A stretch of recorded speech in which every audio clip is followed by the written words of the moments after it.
And welcome in, everyone. It's the Glad Dad here for week number 5 at Watkins Glen. It's not just the normal Watkins Glen, it's the one with the boot. You know, Outcast admins have to throw in a monkey wrench sometimes. And tonight is the night, says Dexter Morgan. Anyway, folks, joining me tonight is Mike McKinnon. Mike, how are we doing? We're doing fantastic, Adam. Hope you are doing well the same. Hope the folks in the chat, they're out there watching, are doing great. But yeah, we got the boot tonight. 3.45 miles of uphill, downhill, fun. Probably the best road course, I would say this, or Road America in the United States. So this should be a good time, Adam. Yes, it is. And we got a lot of people in the chat already. I mean, 25 people watching the chat, and 3 minutes left in practice. So without further ado, let's get into these handsome fellas that are deciding to show their face tonight on the webcam. We got a ton of them. And let's slide over just a little bit because they're a little bit small for me.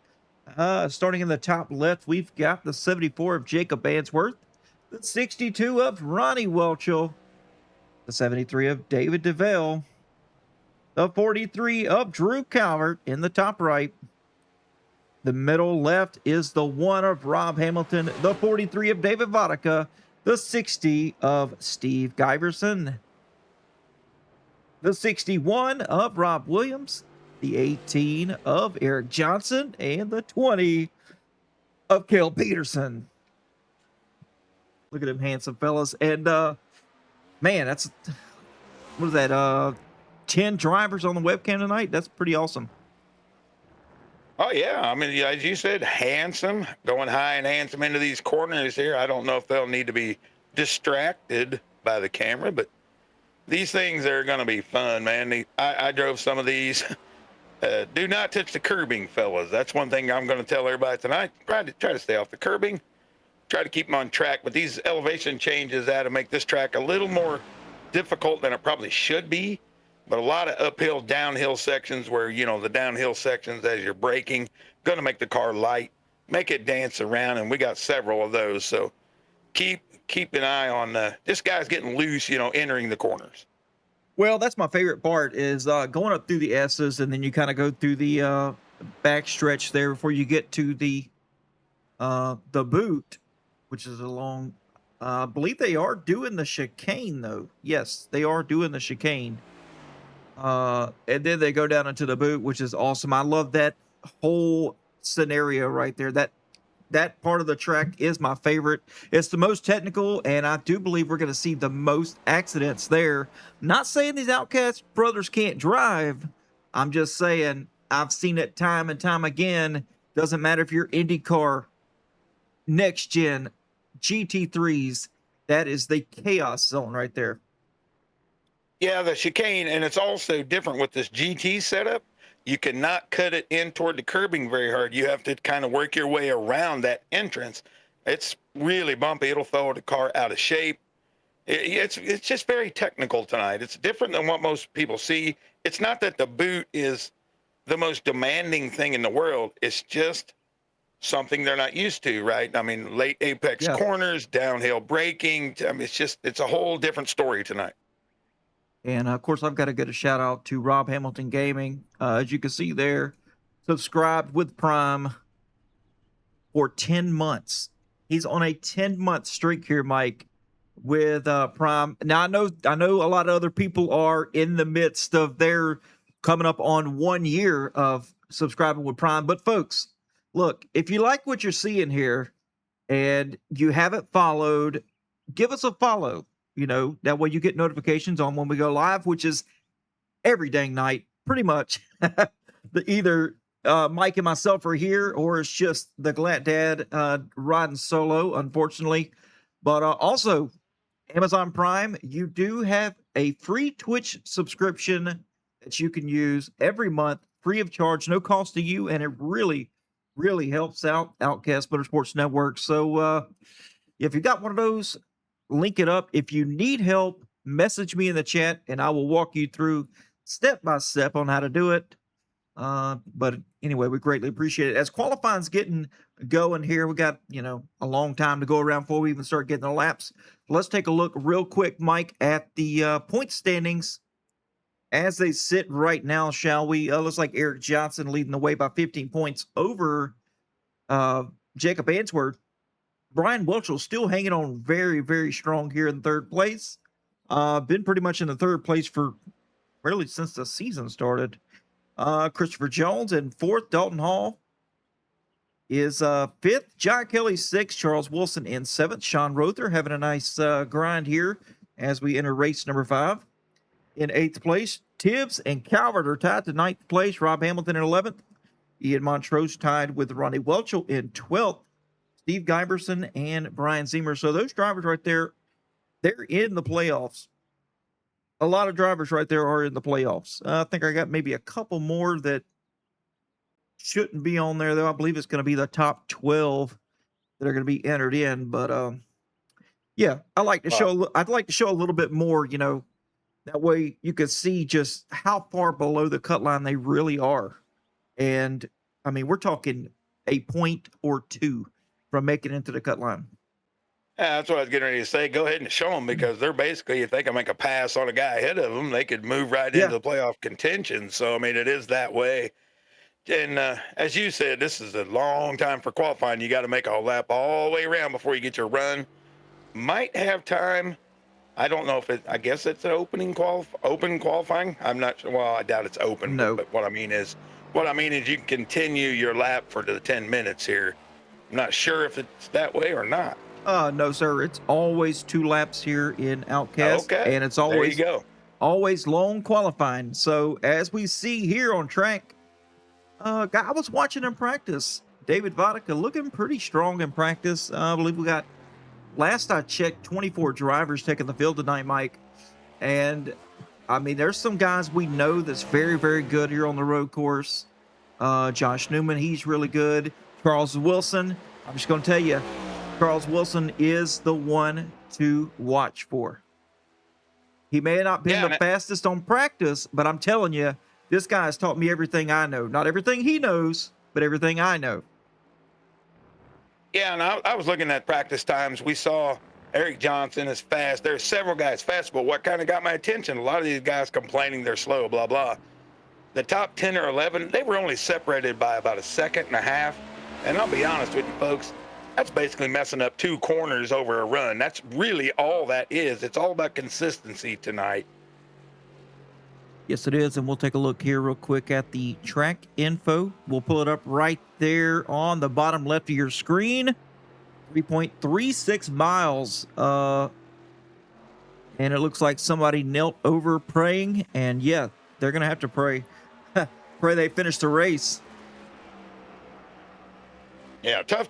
55 laps, that's a long ways for these boys, but I'm sure this is like most leagues. You're probably not going to get yellows just because somebody spins out unless you get a track block or something like that. So you got about 110 minutes of straight racing, no stops. So it's going to be tough on these guys mentally and physically just to stay connected to this track. Yes, sir. And Wolf Marklin also subscribed to Tier 1. And they're also on a 10-month streak. Congratulations there, Marklin. And appreciate the constant support here to Outcast Motorsports. And right now we see Tim Boyce able to put it on the pole this far, 149.64, just behind Jacob Ainsworth with a 149.83. So it's very, very close between these top few guys. Yes, it is. We're talking a couple of hundreds here. Looks like 149s here on the track.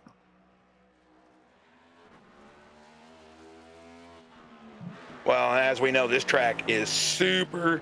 Oh, you can already see the heat in the front tires on the braking there, boys. But this thing is super temperature sensitive. This track is very, very sensitive to heat.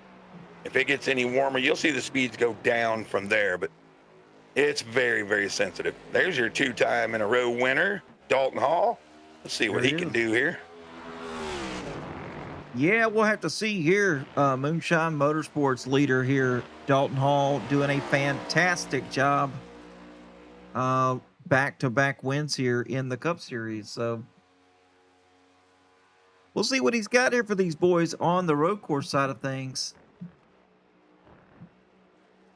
Probably not his best first lap, but usually these tires take a little bit to come in. You think the second lap would be better, but not necessarily. There's so many places you can mess up. But Dalton Hall currently 8th, where he ran a 151.417. So see if the second one's better.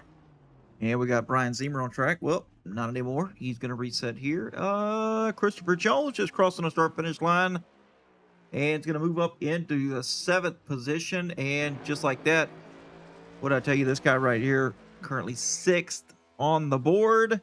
Can he do better than a 1 minute 50.9? Yes, he is. He's going to do better than that. 1 minute 50.60 for Charles Wilson. Going to leave him up in the 6th place here. David K. Fours having a nice run here as he finishes up. And Josh Newman across the start-finish line. Wow, look at this thing. Carson Youngblood, Charles Wilson both ran identical times down to the 1,000th of a second. Yes, it is. Carson Youngblood still got 1 lap to go. And hi there, Lova Jackson. I hope you're having a fantastic Monday night. As she says, hi, guys, in the booth.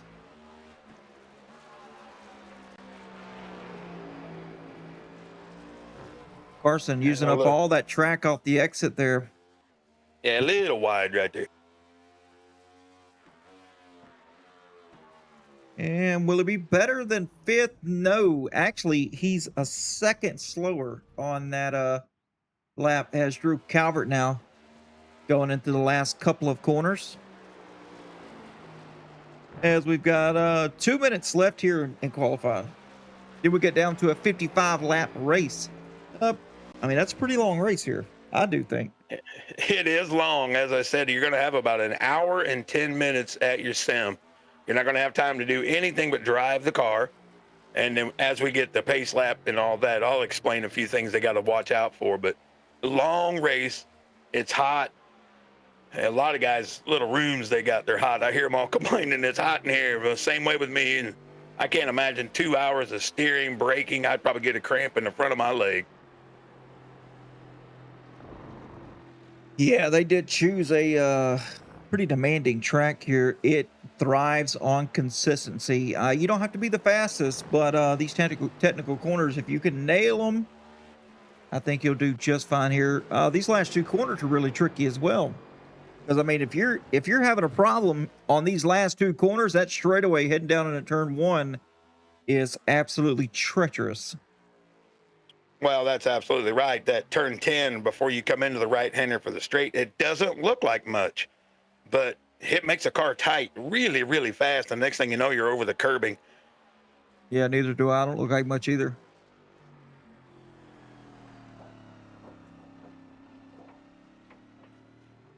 And David DeVale going off track just a little bit. He's trying to use up all that track.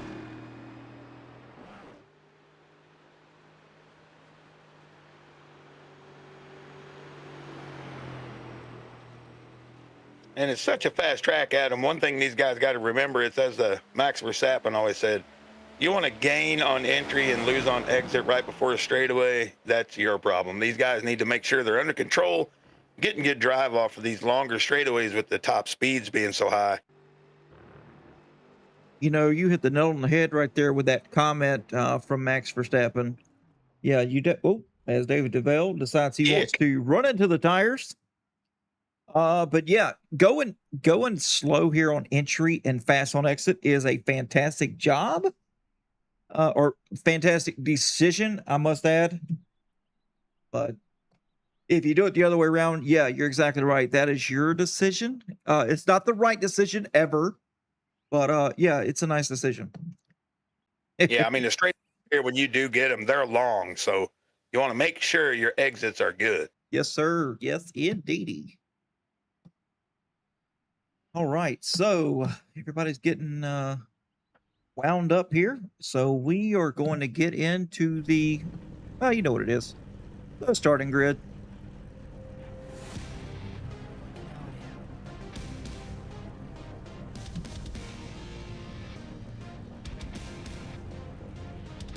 And for the Half Moon Design starting grid, starting in the front row, Jacob Answorth in the 74, winning the pole for tonight with Tim Boyce to his outside. In row number 2 is going to be Eric Johnson with Brian Zemer. In row 3, Carson Youngblood. And my pick tonight, Charles Wilson. In row 4, Michael Stevens with Christopher Jones. And starting in the 9th and 10th position, Kel Peterson with Drew Calvert. That'll bring us to row 6. We'll see Brian Welchel there in the 53. He'll be next to Dalton Hall in that 34, looking to win 3 in a row. Row 7, David Force in the 49. He'll be next to Josh Newman. Row 8, that'll bring us to Terry Litweiler in the 71. He'll be next to the 24 machine of David Vodka. Row 9, Rob Williams in the 61. He'll be next to Bob Rediker in the 2. And row 10 will bring us to Ronnie Welchel, and he'll be alongside Ian Montrose, who did not put a time up, I don't think, and qualify. He did not. Row 11, Steve Giberson with Rob Hamilton. In row number 12, David DeVell with Robert Tibbs. And row 12, that's going to be it. So looks like Robert Tibbs maybe not starting the race. Not exactly sure. We'll find out here as we get ready to take the green flag. Gonna go all the way around though. And let's take a look here at the weather for tonight. 94-degree track temp, 74 in the air, and 12 mile an hour out of the east-southeast. And the track info there, like I said earlier, 3.36 miles. And the pit limit speed is 40 miles per hour, so shouldn't be an issue. I mean, I've seen some speeding here on the pit road before,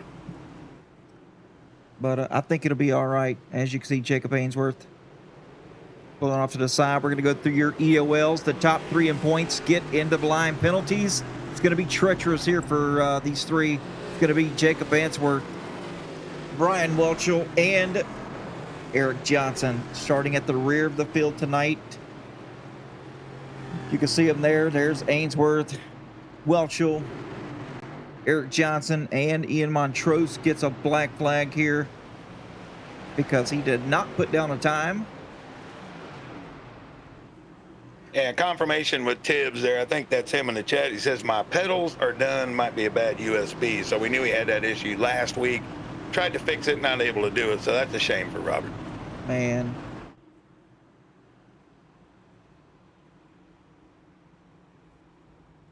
Yeah, tough break there for Tibbs. I know it sucks, man. I had the same issue with mine. Had to go out and find mine are Thrustmaster, but they take a cord that fits into like a printer. Had to go out and find a good one.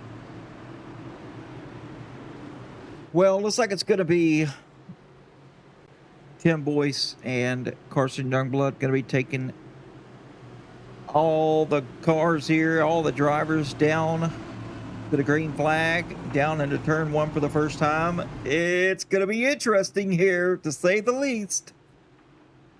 Absolutely. And is Tim Boyce choosing this side? I would have chose the inside, I believe.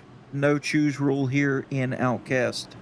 I thought it set you that way. I thought iRacing set you inside on because everything's backwards, but that's okay. Oh, yeah. No, you're right.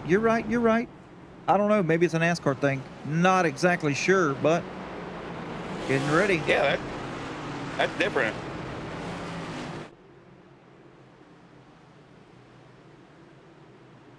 We've got some nice cams set up tonight. If anybody wanted to check them out, here they go. Got the action here. I got them right up here, right in and out of the carousel.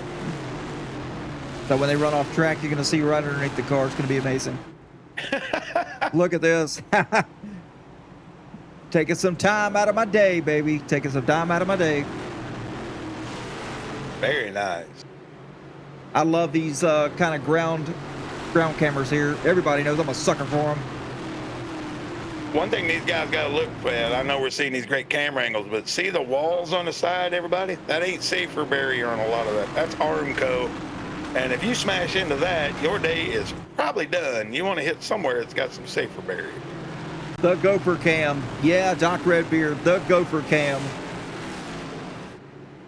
Green flag in the air. Here we go, side by side, the 26 and the 16. Who's going to give? Is Carson Youngblood going to ship it in here? We're going to see. He kind of goes a little bit easy. Yeah, that's a danger point, though. That's a good deal. Yep, Tim Boyce going in and taking the lead.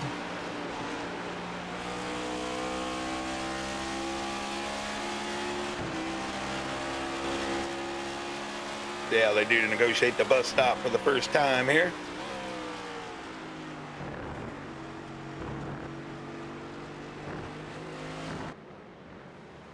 I like it.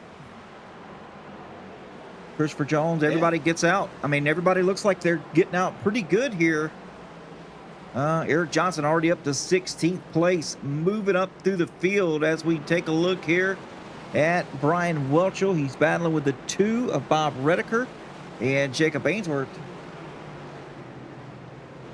Yeah, interesting interview with Bob. He has only been on iRacing for 2.5 months, so really trying to learn, and looks like he's doing a little something right. As Jacob. David DeVell off track here, going slow.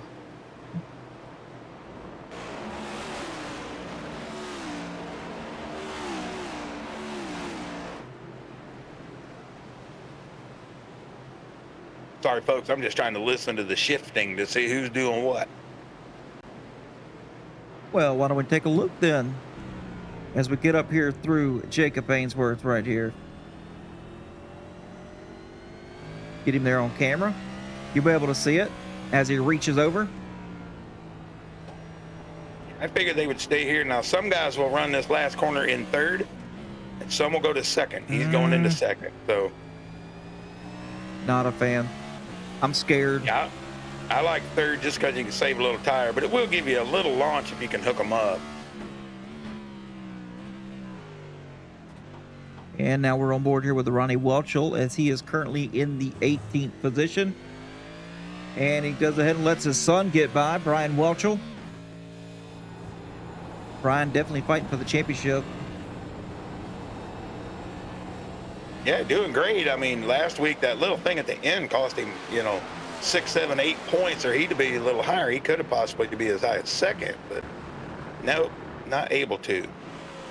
Dalton Hall already up 2 positions here, running in the 10th position. As he has got Drew Calvert and Christopher Jones directly in front of him. Here he goes, trying to make the pass on the 43. He's going to do it. Drew Calvert being patient. Oh, now they're battling back side by side. Tried to cross over there. Very technical corner right here. Yeah, very much so. It decreases the circumference. It's a late apex, as we call it. You got to tighten it up as you go around. It's too high, and it just seems to not want to even turn at all. Well, I don't know. I think I might want to enter about midway in the corner. About midway up the track, and then try to slow my overall speed down enough to get the car to rotate, cut the apex, and then have a nice long straightaway there heading up into the other corner. Yeah, that's absolutely how you want to do it. That's for sure. But like I said, you get up out of that little grooved mark area, it gets slick, it's marbled. Car does not want to turn.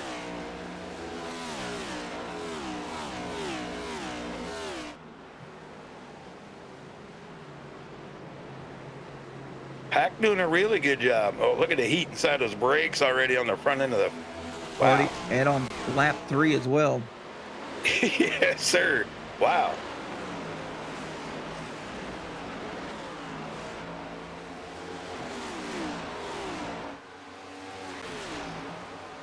All right, Adam, I'm going to test your NASCAR knowledge. Uh-oh. Do you know why the bus stop was added to the track? To slow down the overall top speed of the NASCARs? Yeah, of course, that's the reason. But there was a death there was a death of driver J.D. McDuffie right there. It used to not be there, and they used to run the boot.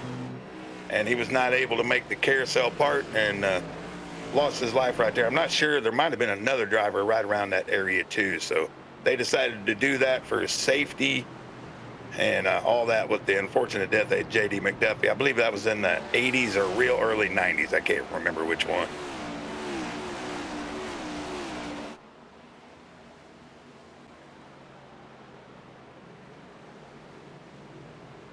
Garth Youngblood trying to close up the gap here. He's only 8 tenths back now. Zemer having a nice run here. I'm happy seeing what Zemer's doing right now.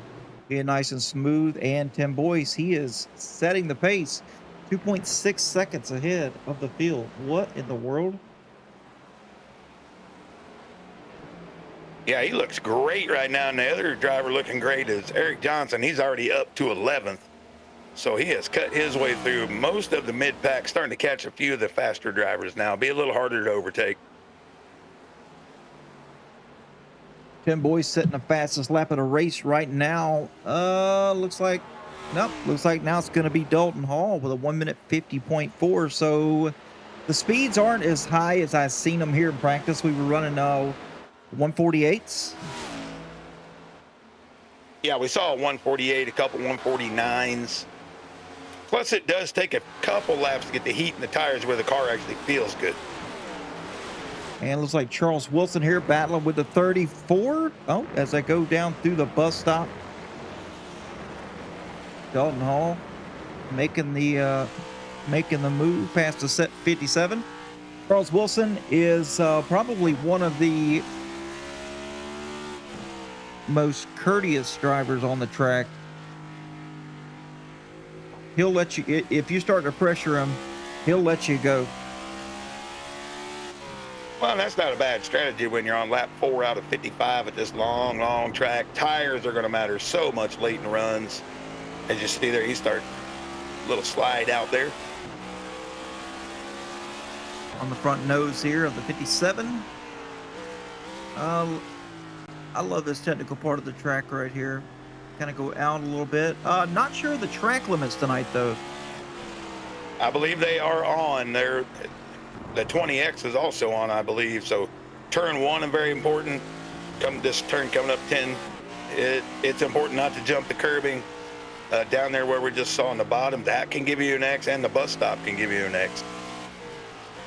Very interesting. And it looks like Christopher Jones trying to close in here. He's only 4 tenths back from Charles Wilson. And this guy right here, Eric Johnson, up to 11th place after being served at EOL for, being too awesome here in the point standings. Gonna work his way up to Drew Calvert here in just a momento. Yeah, he's done exactly what he wanted to do, but I think probably quicker than he even expected. 5 laps all the way up from probably 23rd, 24th. So got the track position that he wanted back. Because as I said, now he's starting to catch a few of the faster cars. It'll be a little more difficult just to pass them and blow right by. So we'll just have to see how it works out. Yep. And go ahead.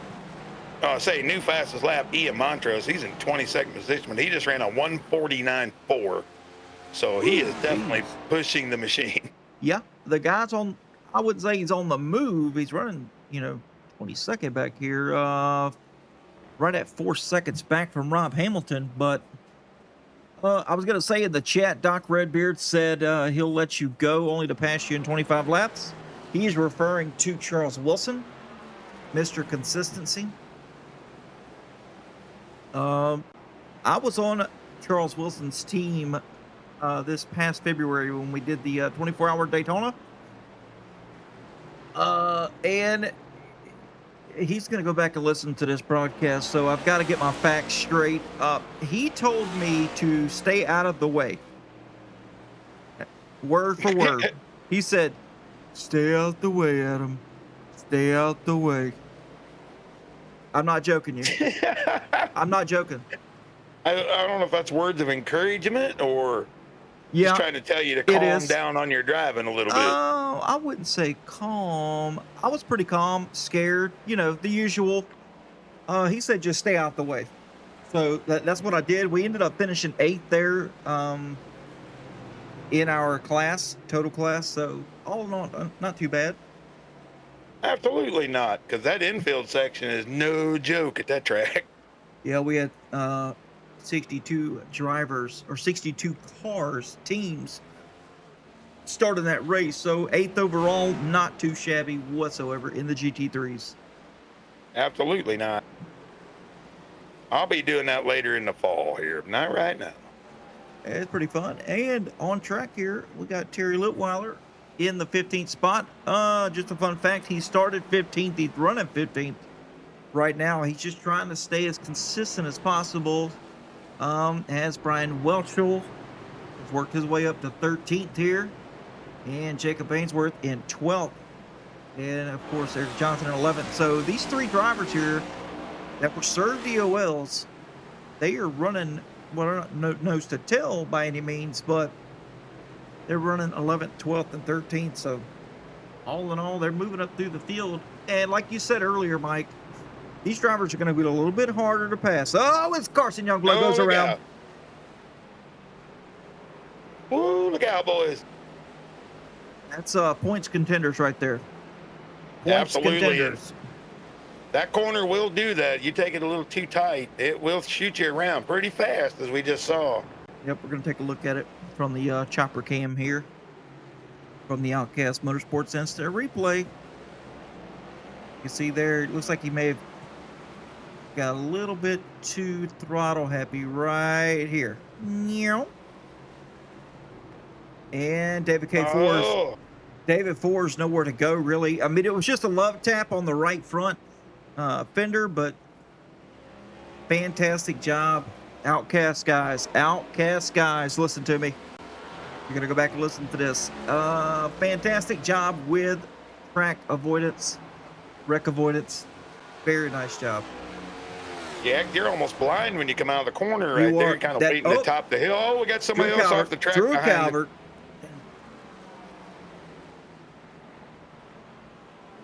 He gets it going, though, out of the bus stop. And we're going to take a look at Drew Calvert and what happened to him. That's unheard of there for the 43. That's not a mistake he normally makes. Now we'll see if we got some wheel hop, or like I said, you're so used to being able to cut the inside of this curbing Too fast and with like, there we go. Oh, he's gonna get some help. Oh, yep.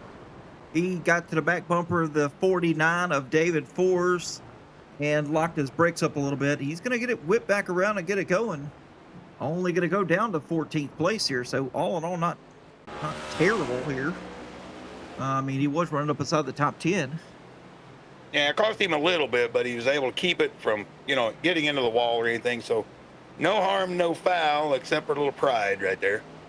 Well, if you look off the back here of Christopher Jones and his Toyota Supra, or Camry, Camry, you're going to see the 18 and the 57 starting to creep up here.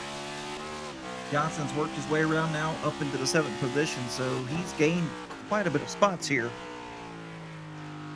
Yeah, he's been fast in all the practices and everything, so we know he's going to be a contender for the win. But he's got a little gap to make up to get up to the leaders with Tim Boyson on 6, 8, 9, about 10 seconds behind the leaders right now.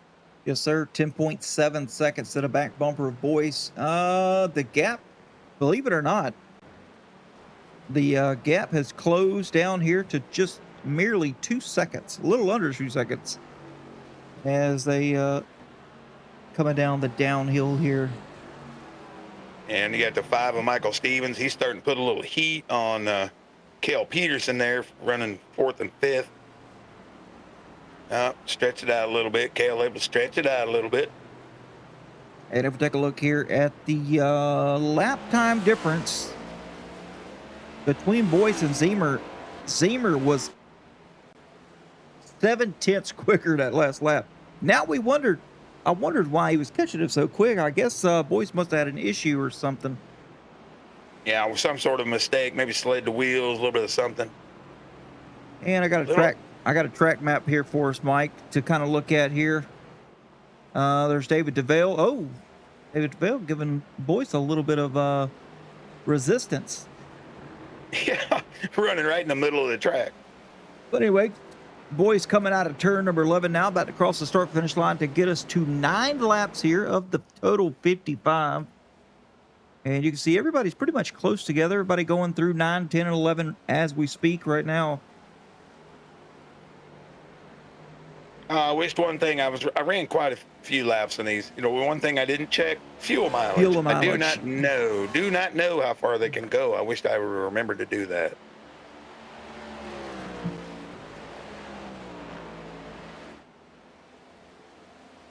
Being a long track like this, you are on throttle quite a bit, so I don't really know. Maybe 20 laps, somewhere in there.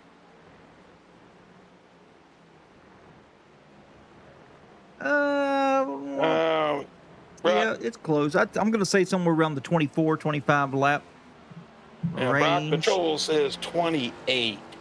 Okay. Yep, that's what I'm saying about 25 to 20. Okay, That's thank you so much. That's one thing I did not check. So it's possible you could do this on one stop, maybe? Yeah, you can definitely do it on one stop. And I guarantee you that we're going to watch this right here. This guy, I'm going to go ahead and pull him up on the screen, but you know who I'm talking about. This guy right here. I guarantee you Eric Johnson's going to try it on a one-stop pit stop. Well, I mean, if you can, no doubt. You're going to lose a ton of time when you come down pit lane because it's long, it's 40 miles an hour, and I didn't bring this up. When I was running a couple simulated things, it's hard to keep these cars under 40. I mean, first gear, you can't even hardly touch the throttle, and you're over 40. So yes, sir. Yes, sir. Watch for that.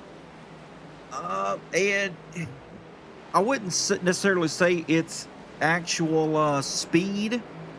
It's time over distance.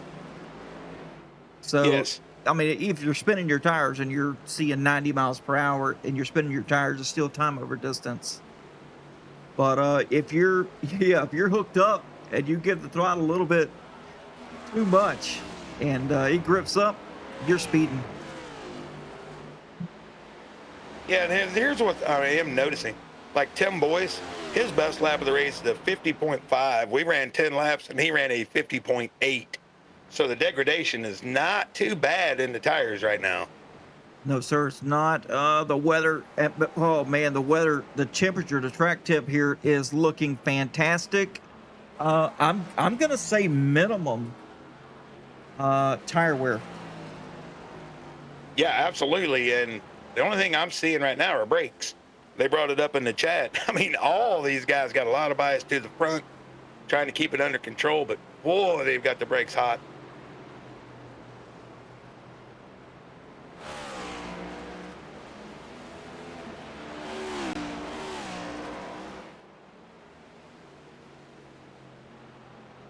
Well, it looks like Dalton Hall has taken over the second spot here, getting by Brian Zemer. And with that battle contending between those two, the gap has grown to 3.5 seconds here between the 26 and the 34. Meanwhile, Cale Peterson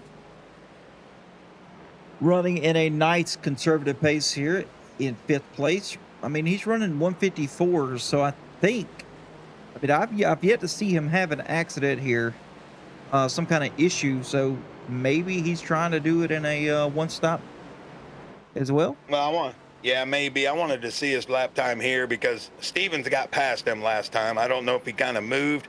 Yeah, there, he picked up 3 seconds on that lap. So he must have had a mistake. Stevens able to take advantage of it. And Stevens makes a mistake, and Cale's going to take advantage of it. Oh, we got Terry Litweiler off the track. Okay. Well, I just got shunned on the Twitch stream here, Mike. I was told don't hit him with the broadcast curse. Okay, we'll get off of him. Terry Litweiler back out though. Brock in the chat there, I'm interested in the same thing as 2 stops better than 1 if you take them early. Maybe you pick up time. But as I said, these guys are really not losing time. So No. if they can reach their fuel mark, they can do this in 1 stop pretty easily, I believe. Oh, no doubt. I mean, we're not even a second off here. I mean, we're running 6/10 off of Tim Boyce's fastest time, 150.5. He's running 151.1, 151.0. So Yeah. tires are not falling off like I had originally thought. Because the last one I did, oh, Josh Newman off track, but the last Watkins Glen here with the Cup Series that I broadcasted, the tires were very, very important. Of course, it was very hot. It seems kind of overcast today, believe it or not. The last one I broadcasted here was 115, I think, track temp, Oh my and gosh. it was sunny, so tires mattered. Yeah, you said 85 on the track temp a little bit ago. Yeah, These guys are that's feeling right. much more comfortable than what they practiced in. Oh, yeah. I mean, they were pushing 100 degrees or more during practice. So, yeah, the car's definitely feeling a little bit more secure. But ultimately, I mean, you got a trade-off here. You either, you're going to be faster, you're going to have more confidence, and what does confidence cause? Confidence causes complacency. And when you get complacent on a track like this, like Watkins Glen or any other road course, mistakes tend to happen. And I'm gonna be honest. I think I'd rather have a mistake early on in the race than it come down to 20 or 10 to go and something happen. That's absolutely right. And then, like I said, so much heat in the brakes. Now, I know there is a modeling for brake fade and all that. We're not seeing that yet, but it could come into play later. A lot of these guys, like I said, for comfort, they went higher on the front bias that doesn't get the rear end of squirrely. So I Yeah. don't blame them for that whatsoever. But will it matter later? I got to think it's going to. Oh yeah, most definitely. As we see Montrose now moved up from 22nd to 15th over a 8 or 9 lap run here. And he's all over the back bumper of the 43. I can guarantee you that's going to happen. That pass is going to happen. And let's take a look here. As Dalton Hall's closed in the gap just a little bit, he could see that red, white, and blue Napa number 26 off his front bumper. Yeah, he's taken a second off of the lead in the last couple laps. So he has really got something hooked. Little wide, but able to get a whoa. There you go. Yep, take a look here between, let's see. Yeah, there we go. Between Boyce and Yeah, there Dalton you Hall go. there. Yeah, half a second, 8/10, and then had a little bit of slip up and on lap 10, but Dalton Hall is on the move. I promise you, he's going to be up there fighting for Boyce real quick. Yeah, we'll see if Boyce is conserving. And at some point, he's going to have to start pushing it back out, which he has a little bit. Gained 2/10 there through the bus stop. But, yeah, he was coming in a hurry. Once he got past Zemer, it was like 3.5 seconds. It's down to 2. And he's losing major time right here. Well, I'm looking, we're about 7/10, something like that. Yes, sir. 8/10 difference between Dalton Hall and Tim Boyce. I don't know if Tim Boyce is really slowed down. Did he push hard? But the top 5 here are running 1 minute 50s compared to his 1 minute 51s. So not sure if he's on a different strategy here or not. Well, that's what we talked about early, though, Adam. One little mistake, you get a little squirrely off a corner, a little too deep. Next thing you know, that's a half a second right there, so it doesn't take much. See if he can gather back up, and we'll check his lap time when he comes across the line. Well, still cut it down to 1.8 here. And last time, we're going to take a look at it right here. We'll show the folks just kind of what we're looking at here. 2/10 difference between Boyce and Hall that last lap. And Zemer running 151 O's as well. So they're pretty good. Oh, something happened. Kel Here we are. Peterson and Terry Litweiler. Oh, nope, they're in pit road. There we go. Getting their Yeah, stop going on. we're starting to see the tires show up now because it went from half a second degradation, and then all of a sudden it's 8/10, almost a second. So tires are starting to matter, and here we go. We're coming in early. They can't make it this far on fuel, so they're going to do the two-stop strategy. Yes, they are. My question is, here's my question.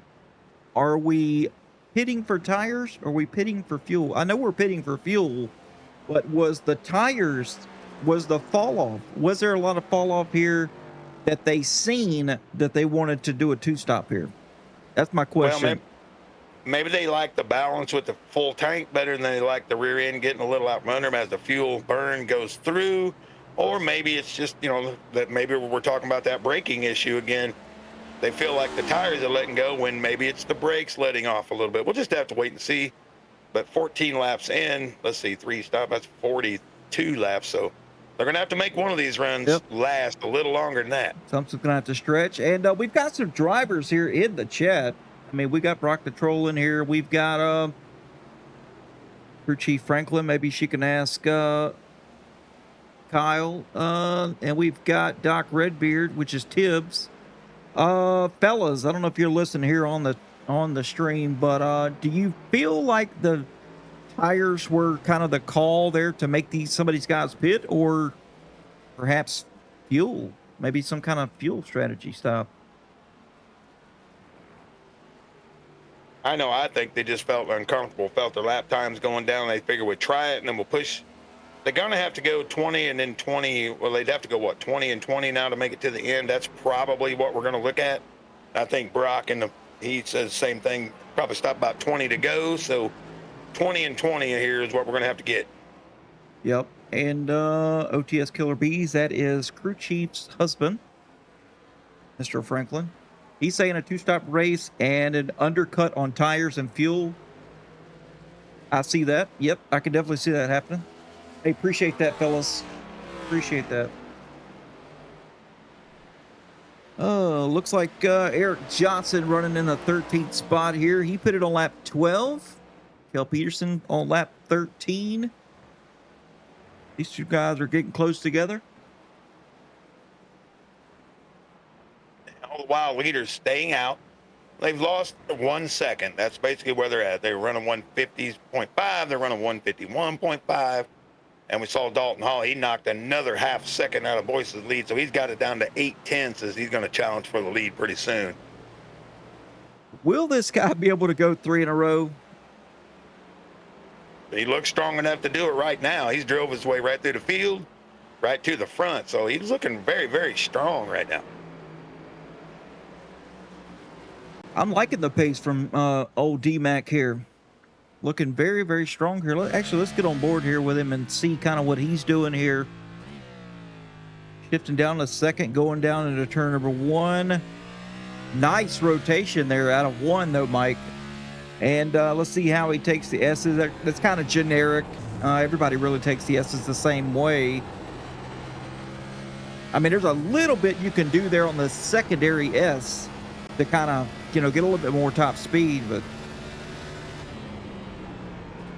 Well, we can see these guys are making some speed, but you can see him closing it down. Right here is where it doesn't look that hard, folks, but it's really hard to get right to where you're making time. Then you want to apex this, shoot it out here, get a little freeze. Come on, screen. There we go. Oh, running middle. Oh, Tim Boyce with an issue. Oh, Tim. And that's all it takes. That's a downhill, as we said, downhill into the braking zone. It makes the rear end light, or you put too much pressure on the front and it slides you right slides through. Out.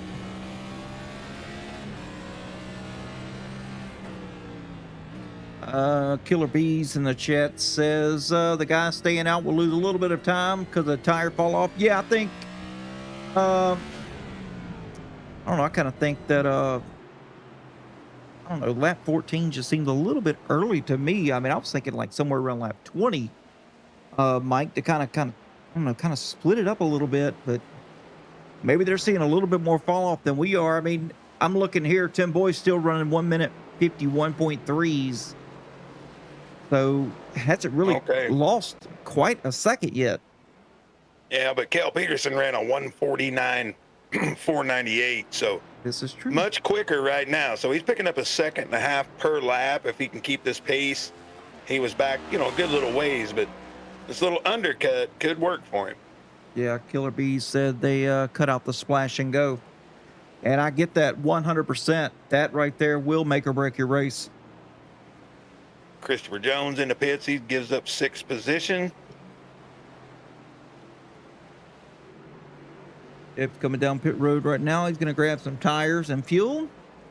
And he's going to be going here. As Johnson looks like yeah, boy, he's on his way. 9 seconds ahead of Kel Peterson. I'm not sure if Peterson had a problem because Peterson was about a second ahead of Johnson. Now he's 9 seconds back. Yeah, he just did because he ran a 2:03, so he lost 13 seconds somewhere. He probably slid something or spun a little bit. Johnson able to pull away. Makes sense. Johnson's got 11 seconds till he gets to the top 10 here, which is Montrose. Montrose is yet to pit. Johnson is the leader of the guys who has pitted. So, and Montrose is the fastest guy on the old shoes. Yeah, 1 minute 50 seconds, 0.68. As Terry Litweiler goes off track. Oh, he's got some damage there on that left front there, Mike. That's not going to help him any. Well, we saw him spin earlier. I don't know if he got a little piece of something, but there you go. He's not under control of the machine too good right now. Hey, there we go, Killer Bees, just for you, buddy. It's not broken. The Glad Dad's slipping, buddy. It's the Tito's. I promise you, it's the Tito's.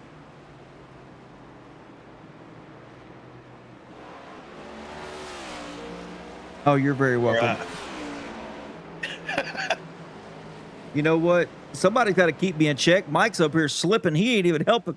Like, hey man, you got the wrong overlay on. I'm just watching the scoring monitor over here. I know you are. I'm just kidding. I got to blame someone other than myself. That's how. That's how just you do blame it. Tito, baby. That's all. it. Tito's. Yep. Ryan Welcher having one, pardon my language, heck of a run tonight here in that 53 machine. Currently running in 7th. Doing very nice job here. The car's clean. Haven't had any issues. He's right here behind the 57. Half a second back as Terry Litweiler with a black flag. He's down pit road again. Something clearly looked broken in the machine. He couldn't drive it. That is very unfortunate for Litweiler. And we've got this cat right here in the chat. The cat in the chat, Daka Jones. He said, is that the 34 leading? Well, I hate to break it to you there, Daka, and disappoint you and all, but yes, it is. It certainly is. He's earned every dang second of that lead, too. It's up to 3.2 right now, so doing one tremendous job. Yeah, Crew Chief Franklin, I hate to see that for him as well. But, Terry Litweiler has, he's going to say he's got a hate relationship with the road courses. But, I don't know, something must have happened to him somewhere. And I didn't see it personally. But he's had up and downs with the road courses here. It's Carson Youngblood in the 5th spot, leading Charles Wilson here in 6th. Charles still doing a fantastic job. Is yet to pit as Ronnie Welcher goes off track right here. Goes off track, comes back on track. As you said, Mr. Consistency. Up, and around it goes. Get your tires cool. Yeah. Get your tires cool, Ronnie. Oh, he's got some damage on the right front. Looks like a little bit of damage maybe in the toe link too. Not the toe link, tie rod.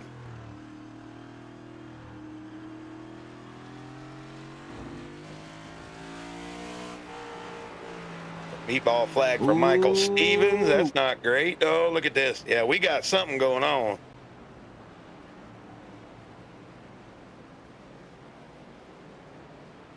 Something going on with the 62. It just didn't look right. Oh, yeah. And it looks like maybe the toe, you know. He's got toe issues. Look, the right front wheel here's towed towed in to the left.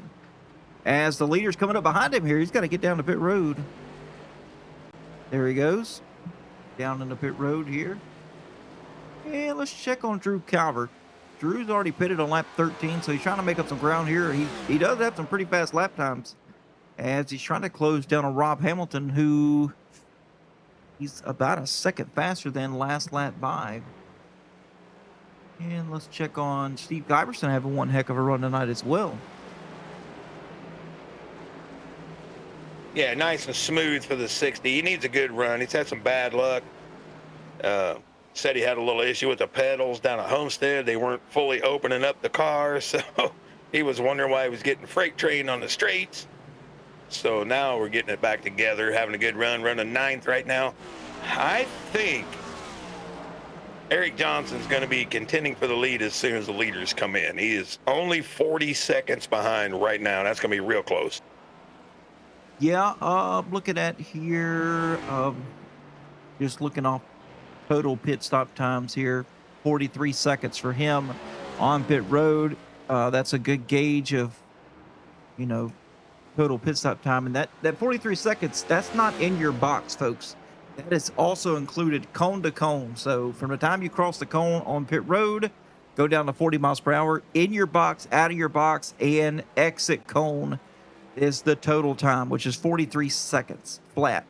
Eric Johnson in his box is 11 seconds.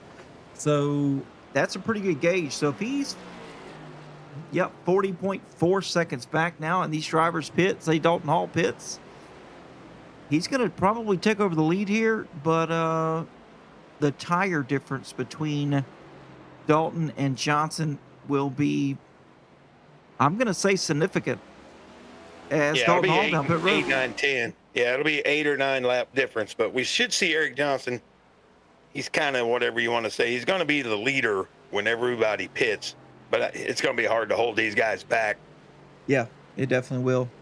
As Brian Zimmer goes around, he's going to be scored the leader here and could possibly get a point, which would be nice.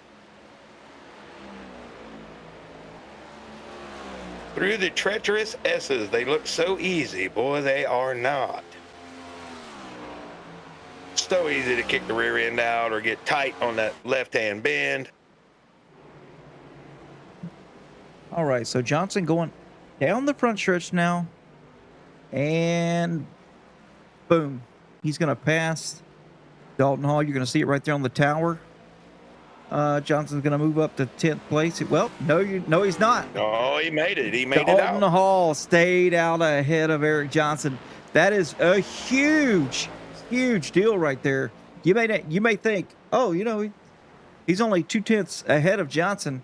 Yeah, but he's got way fresher tires. And Johnson's running 151 flats. So he's not sleeping on it. No, in a couple braking zones here, he'll have his opportunity as these tires got to get up to temperature. Yeah, we'll see how Dalton negotiates these cold tires, but Johnson will have an opportunity, I believe, in one of these 2 or 3 corners coming up. Well, there goes Dalton Hall. And there you go. That's what we're talking about right there. Dalton Hall with the cold tires. That could end his night. He's got toe damage on the right front. Unbelievably unfortunate. We're going to take a look at it. That's what we talked about with those tire temps not up, ready to go. That's right. Dalton Hall got caught sleeping right there with some cold tires. We're going to take a look at it right here, folks. The 18 following the 34, and he's already slipping and sliding right there. Oh, and you see it. It starts stepping out. Boom! Hard into the tire barrier as the 18 goes by. Yep. That's super unfortunate right there. Now that was a fast car. Dalton Hall's got no choice. That car right there is absolutely undrivable. Let's take a look. Let's get on board here.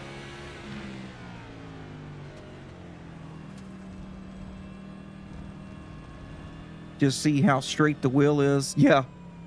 The wheel's turned to the left there, Mike. Yeah, look at it. I mean, you're going to be in your box anyway. You should have just shot in there about 100 miles an hour. Yeah. I mean, you're going to get a penalty anyway. You got to get it fixed. Yeah, it's significant damage here. Oh, man. It's yours to win. It's yours to win and it's yours to lose, correct? That's it. Long way to go. It could be attrition before this is over. It doesn't take a lot of slipping here. And then, as we said, these walls are hard. When you hit them, you're in trouble. Killer Bees in the chat said it's the Eric Aura. Or, hear me out here. The broadcaster curse. Could be that too. Again? Probably. Again? I mean, we're literally talking about Dalton Hall, and the next thing I know, 1 minute he's on the road looking at the scenery, and the next minute he's on the scenery looking at the road. Yeah, that's for sure. But 8.5 second lead here between Zemer and Boyce. Zemer is on an absolute terror here, but he is yet to pit. Looks like we've got the top 8 here still needing pit stops. Now, if they can push it, they're going to have to push it another 4 or 5 laps. But Brian Zemer ran just as fast as Eric Johnson. Matter of fact, faster than Eric Johnson last laps. Johnson ran a 52.03. Zemer 51.1. So he's still got the get up and he's still got the go. But we'll have to see here. I guarantee you, if he pits, Johnson will consume the lead. He's only 35 seconds back. Yeah, he certainly will.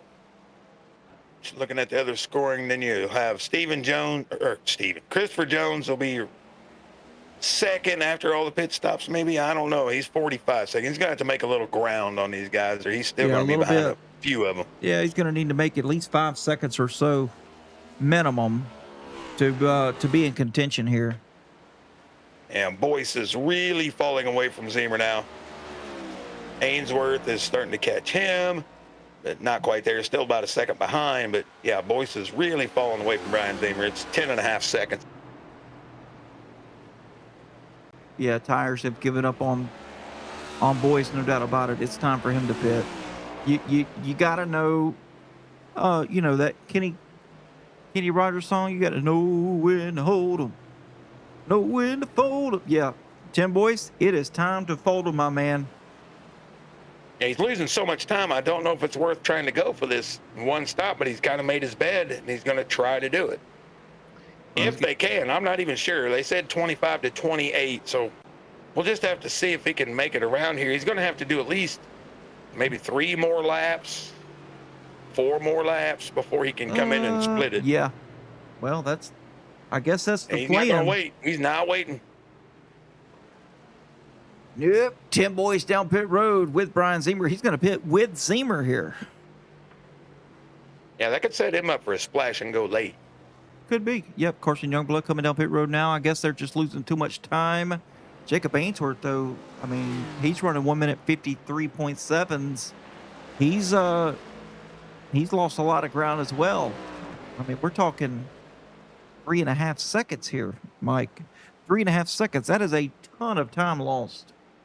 Yeah, and Eric Johnson's already went by the guys that just pitted, the Wilson, Youngblood, Boyce, and Montrose. He's already passed them. 3 more guys left to pit. Zemer was going to come out 4.5 seconds behind Johnson. So the chase is on, my friend. D-Mac in the chat. Man, I feel like an idiot. Trying to do some math and forgot I was on fresh tires. It's my fault.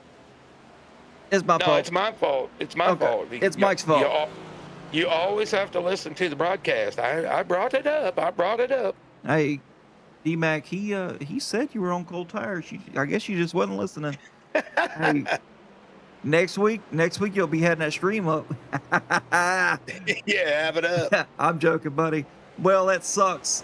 You know, that sucks. Yeah, super fast car out there, Dalton. Well, check this out. Montrose just got hit with a penalty. Ow. Pitted on lap 23 here and gets stuck with a too fast exiting, I do believe. Or maybe a blend That is, or maybe a blend violation, one or the other.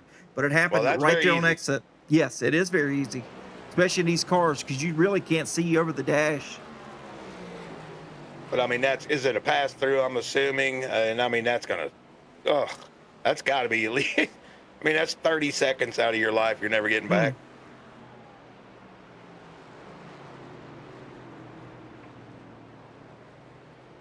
All right, Well, Guybers and Welchel and Ainsworth all on pit road, so we're going to see where everybody together. cycles out. They're on there together too, folks, as Eric Johnson taking the lead here, 3.8 seconds ahead of Brian Zemer now. And you can see this undercut, what it's done, but he will have to pit one more time. I think a couple of these guys are going to try to stretch it. They'll clutch it. They can do whatever they need at the end, but he needs his best laps right now. He is still keeping pace with with Zemer while we're waiting on the. Looks like Zemer had an issue too. He ran a 217, so it might have been a little bit of the same thing. We might have to check, make sure he doesn't have damage. But those cold tires are no good when you're breaking downhill. Yeah, looks like Zemer just kind of slid. No accident report from Zemer, so. Oh, it looks like Montrose may have had an issue here on lap 24. Let's take a look at it, see what happened to Ian Montrose. And I actually found it, if you believe it or not, skimming through the data. Yeah, doing his okay. You So let's see what spin happens. me right round, blend violation. Oh, he's got. That's where he got his pass through. I'm That's assuming. it. Yes, sir, it is. It took me. Oh, yeah, it- David. Yeah, it took me some skimming through here, but I did find that exact moment. That is why you're the best in the business, my friend. Ooh, I don't know about that. Okay. Well, I'm just trying to give you a compliment. No, I appreciate that. Well, So Zemer, yep. he's able to 3.4. reel it back in, start dragging it back to Eric Johnson a little bit. So he's got down to 3.38 with whatever issue he had.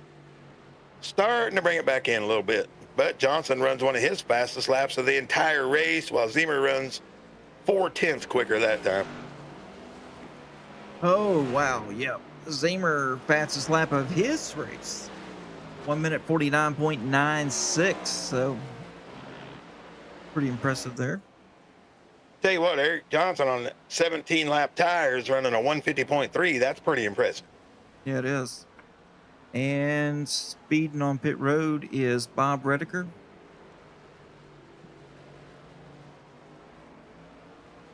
I really, really enjoyed my interview with him. If you didn't see the podcast, catch it. I mean, it's hard to understand. I don't think he had his headset right, but the man's been on the service for 2.5 months. He was driving on an iPad trying to learn, and he's not looking awful tonight. He's running up in 18th position right now.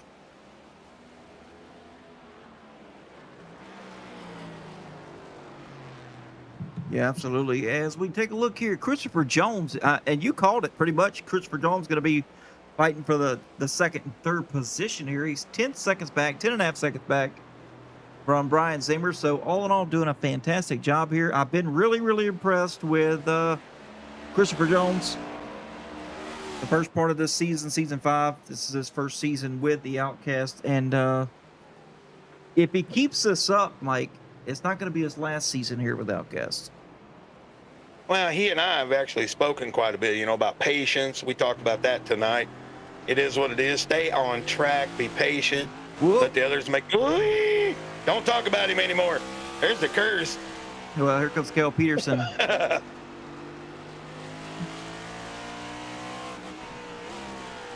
Well, we be catching the action right here on camera too, man.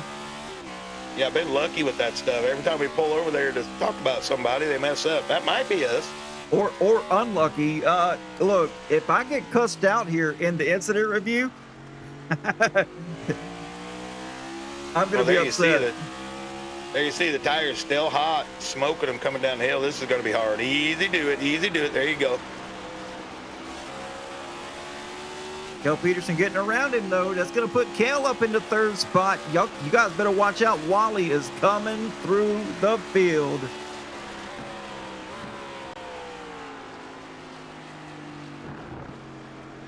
Now, if Kel Peterson hits the wall because I said that, I'm going to feel really, really bad. Yeah, and you can see Christopher still fighting and needs to get that patience back on. Get the tires cool back down, bud. Cool them off. Keep it on the track. In a great points finishing position right now. Zemer got the lead down to 2 seconds, so he is starting to reel in Eric Johnson. Kel Peterson is one of my favorites here as far as oval guys are concerned. The guys, I don't know, I just like his driving style.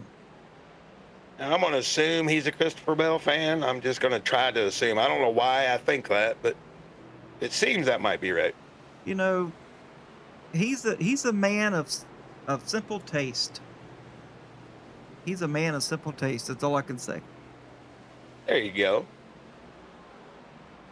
Nice understated Mobile One.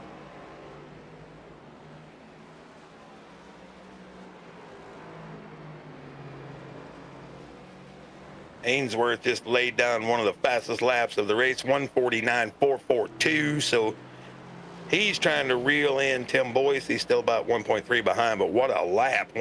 That's a 1/10 from the fastest lap of the race. So he's starting to feel it. Yeah, Montrose, he's got the fastest lap, 49.33. Ainsworth's looking good, though. I mean, yeah, he's right at a second away from Boyce. And I don't know, I think he's going to close it down here. Boyce had a not good lap last lap, 1 minute 56 flat. Yeah, and Ainsworth able to 2 laps in a row. He went 149.44, and then he went 149.55. So he has found a little bit of something.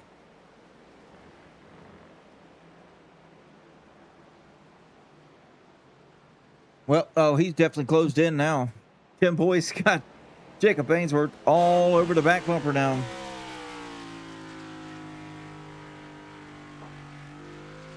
Going to try the big run, the undercut line.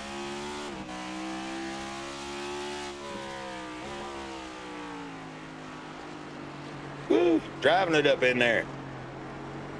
Oh, he's going to get him right here, I think. It's going to be close here. Ainsworth's got really good momentum off that corner. Oh, yeah. Whoa, he's shifted in. Wow. Let's see if it hurts the exit. It hurt him a little bit.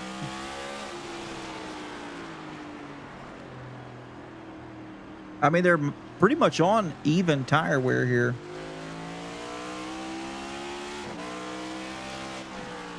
Yeah, he's just way better under braking right now. And let's take a look here at Eric Johnson. Yeah, everybody hates the hairpin there, Brock the Troll. But Johnson... Talking about in the boot there, Brock? Yeah. Yep. Yeah, I can make or break your whole lap.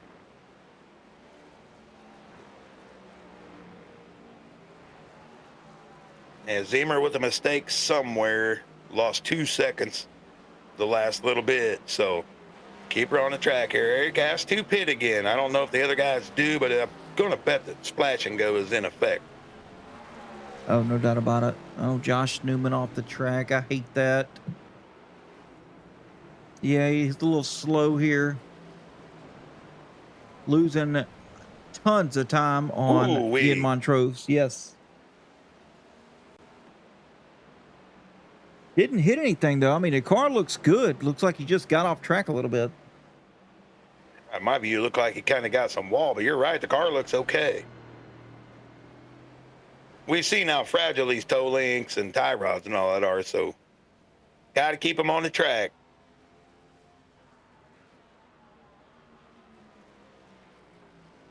Not too bad a day for Josh Newman, though. No, not a bad points day. And as you said, speaking of lucky, though, Ian Montrose currently in a 13th spot. I know he did have to do a drive-through penalty. Yeah, and it was a drive-through, 22 seconds total.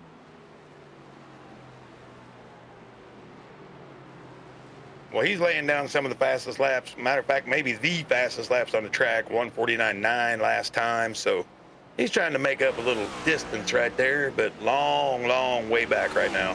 Yeah, he is 3.2 seconds back from this guy right here, the 43 of Drew Calvert. There's Drew Calvert there. Pull up his webcam. Kind of see what he sees. Let's get on board here with Drew Calvert. As he takes us around going down through turn 10 right now and into 11.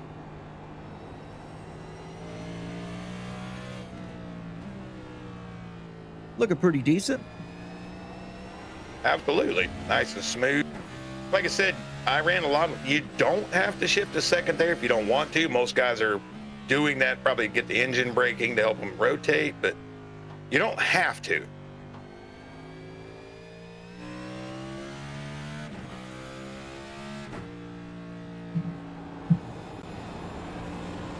Say 90%, maybe 100% of the guys short shifting into fourth. Oh, he's all over the back of Charles Wilson here, and he's going to make the pass happen. Charles let out early. I could hear it. Yeah, you can see him in the mirror back there. Calvert's going to take the position.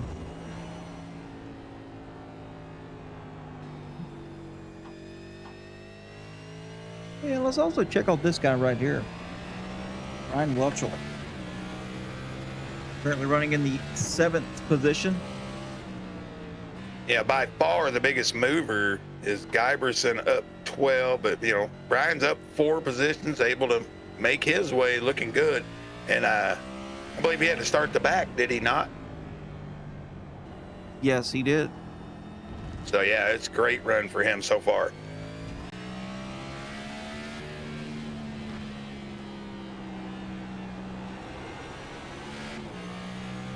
Lubba Jackson. So the guy in the booth with me is Mike McKinnon. Met him from another league, and we actually became friends. I hope. Are we friends, Mike? Yeah, certainly seems to be that way. I certainly hope so. And Lubba Jackson, yeah, Michael McKinnon. We're Facebook friends, so yeah, we're friends. Oh, well, hell yeah, we're friends. Yes, I met him through our Friday night league called Synergy Elite Truck Summer Series. Was introduced to him by the league admins, and we kind of hit it off. Watched some of his broadcasts. I ain't going to get no weeble wobble in here. But, man, he was really good, and I was like, man, I'm going to try to strike up a deal with this cat. And, hey, I can promise you this, I ain't looking back now. He is, he's kidnapped. Yeah, I'm here now, and then I'm the one doing the podcast as well on Saturdays. So if you see my ugly face up on there, it's me. Handsome fella. And a dang good singer, too. I'll take that, but I'm 20 years from handsome. Got to do singing 4 weeks in a row. I'm too old to do that, but got it coming. And since Lubba Jackson's in here, I guess we better get on board here with... Oh, no. Eric Johnson. Bum, bum, bum, bum, bum, bum, bum, bum, bum. Yep, Mr. Consistency himself. And Mike, one thing I forgot to mention here. We finished 8th in our split. Eric's team finished 1st.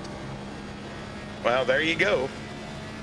So he's just an all-around great driver. Little Kyle Larson-ish, right? Do a little short track, do a little dirt track, do a little whatever he needs to do.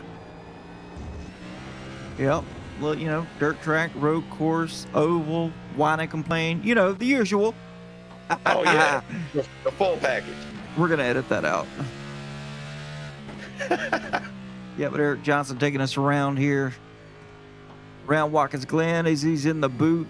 Going up through the hairpin now. Oh, little issue there. Yep, not the best. And exactly what I was saying. Enter mid, rotate, cut the bottom, make that straightaway nice and long. Yeah, these late apex corners, then even the next one, you don't want to hug this right away. You want to wait. Ooh, no. There you go. Now you want to hit it. Stay off that damn curbing.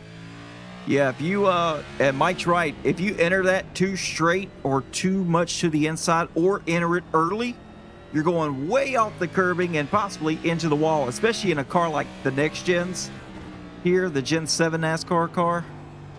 And yeah, you definitely got to enter high.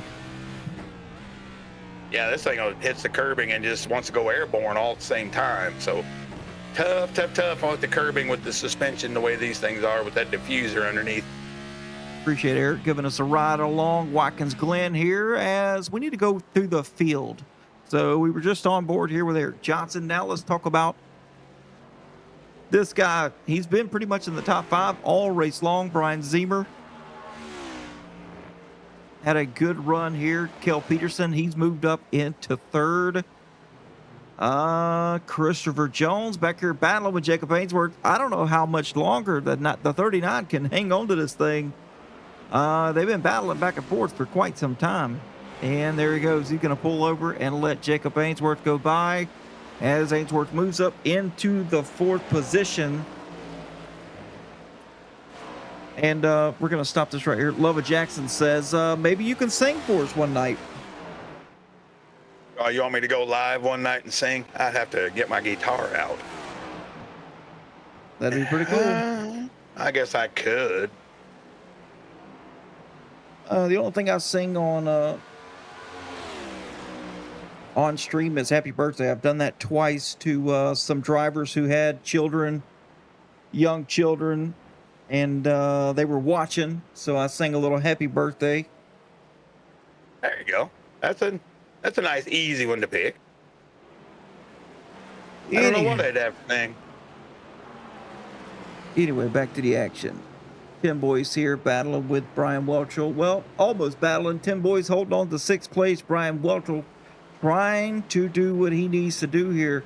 He's running 3rd in the points right now. 3rd? Yeah, 3rd in the points. So he's having a great run so far. I mean, 7th place here with all these drivers is going to be one heck of a points day for Welchel if he can hang on inside the top 10, maybe get a top 5 here, but that's a long stretch. We got 22 laps to go, and he's 14 seconds out of top 5 contingency. Then we got Carson Youngblood back here.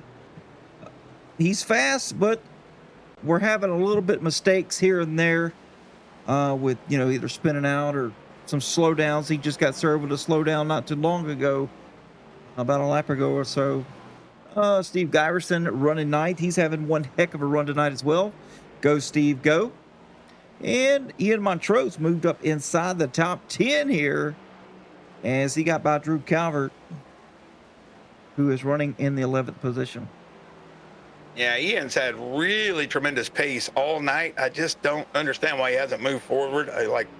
His pace has been tremendous. He's still running 149s as we speak. Him and, Jacob slowed down a little bit that time, but they were the 2 fastest guys on the track. But what this is doing, folks, Eric Johnson's finally starting to lose his tires, but he has held Zemer off for a long, long time. So it's helped Eric this entire run. Yeah, it has. I mean, Zemer's closed the gap up consistently here. Now it's got it down to 1.6 seconds. So, yeah.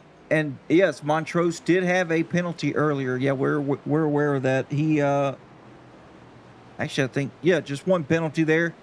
A blend violation with a drive-through penalty. He spun out of pit road. Didn't get underneath the cone on exit. And if you take that away, he would be running 5th right now. So yeah, I guess like he that. has made his way pretty. Yeah, he has made his way pretty good. Brian Zemer, new leader. Eric Johnson down pit road right now. So we've got a 20 lap to go. Stop and fuel. Will that drive some of the other leaders down here? That's the question. It depends on the fuel mileage, because I don't think even whatever he does, I don't think he can make up 40 seconds.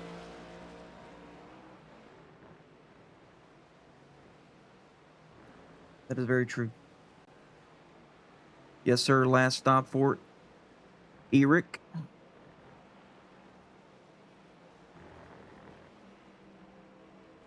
And while we're here looking, Zemer's out here doing his thing. Lova Jackson says, Adam and Mike, tomorrow is my 60th birthday. You guys can sing happy birthday to me. And remind Eric about my birthday. Don't let him forget. It is in my calendar as we speak. It'll take me a minute here. Hold on. No, not now. Oh, she don't want us to sing right now? It says tomorrow. I can do that tomorrow. No, we're not prematurely singing happy birthday. All right, fine. Look, Lova Jackson, if you want to hear it, then you got to show up tomorrow, and I promise you, I'll sing it. I'll harmonize it. I ain't scared. I have to put on all my cool effects on my microphone, of course, though. I don't need cool effects. Get all that reverb, all that echo in there. Look, my daughter's 10 years old. I'm sure she's watching now. If she's not, she'll go back and watch it. But she has taught me so much on how to sound like Michael Jackson. You wouldn't believe it. Kel Peterson coming down. See, I can't do that since I had the surgery. I lost all my falsetto. Kel Peterson down pit road. And here comes Christopher Jones as well. And Lova Jackson says she'll be here. So, you will get your 60th happy birthday singing going on. I promise you. I'll sing for you. I'll get in on it. It'll work. I am not scared to do it. Hell, I sing in front of people every week. Might as well just do it live on the internet. Yeah. I mean, I've been talking to people here for going on 2 years now, so I'm used to it. I'm used to it. And Steve Giberson having a nice run here. He's moved up into the 5th place, but still needs to pit. Last pitted on lap 24. Oh, and a black flag for Christopher Jones. Yes. Christopher Jones being shown the black flag. He's got to come back around. I told you it's hard to keep it under 40. And folks, whenever you see the slow down flag show up, that means that the track thinks they cut the track. They've either cut a corner too hard or they went too far and they've cut the track. And it makes you slow down for like 6 seconds. So it really, really cost you. Admins, I'll do this stream for free if you clear Christopher Jones's black flag. He's had such a good run. Man, oh man, that's disheartening right there. I cannot believe it. Hey, like I said, you get complacent on these and they will reach out to bite you. But anyway, let's go back up front here. Eric Johnson has already made his last pit stop. Zemer 33 seconds ahead. What do you think about Zemer staying out, knowing Johnson's already pitted and he's one of the fastest on the track? Well, you said 43 seconds a while ago. That was filling up with fuel. Right now, he's got the gap at 32. If he has to take a splash and go, I still think Eric will overtake him. I don't think it'll even be close. So, and he'll be still on old tires. So I think this is playing into the hands of Eric Johnson right now. And Brian Welchel.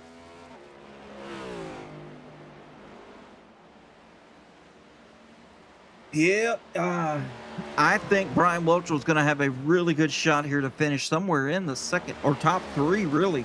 And I wouldn't be mad to see it. I really wouldn't be.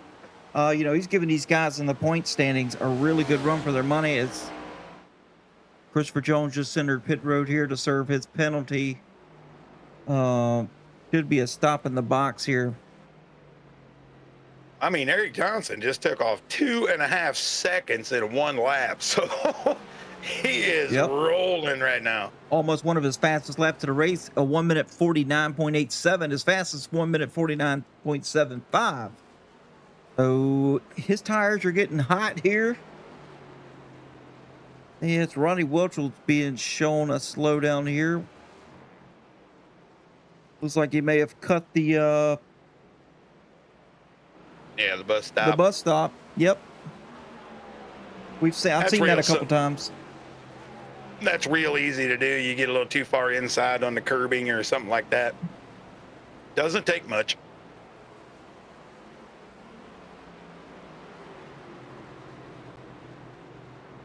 Oh, I can't wait for this cool down coming tomorrow evening. It is warm in my little room. We got a tropical depression coming. Ick. Yep, and we're on the bad side, the east side.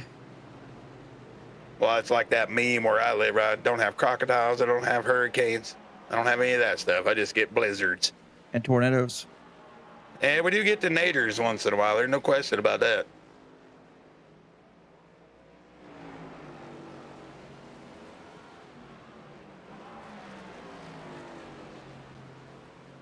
And Tim Penny, I know who Tim Penny is now. Like I said last time, I wrote it down so I wouldn't forget.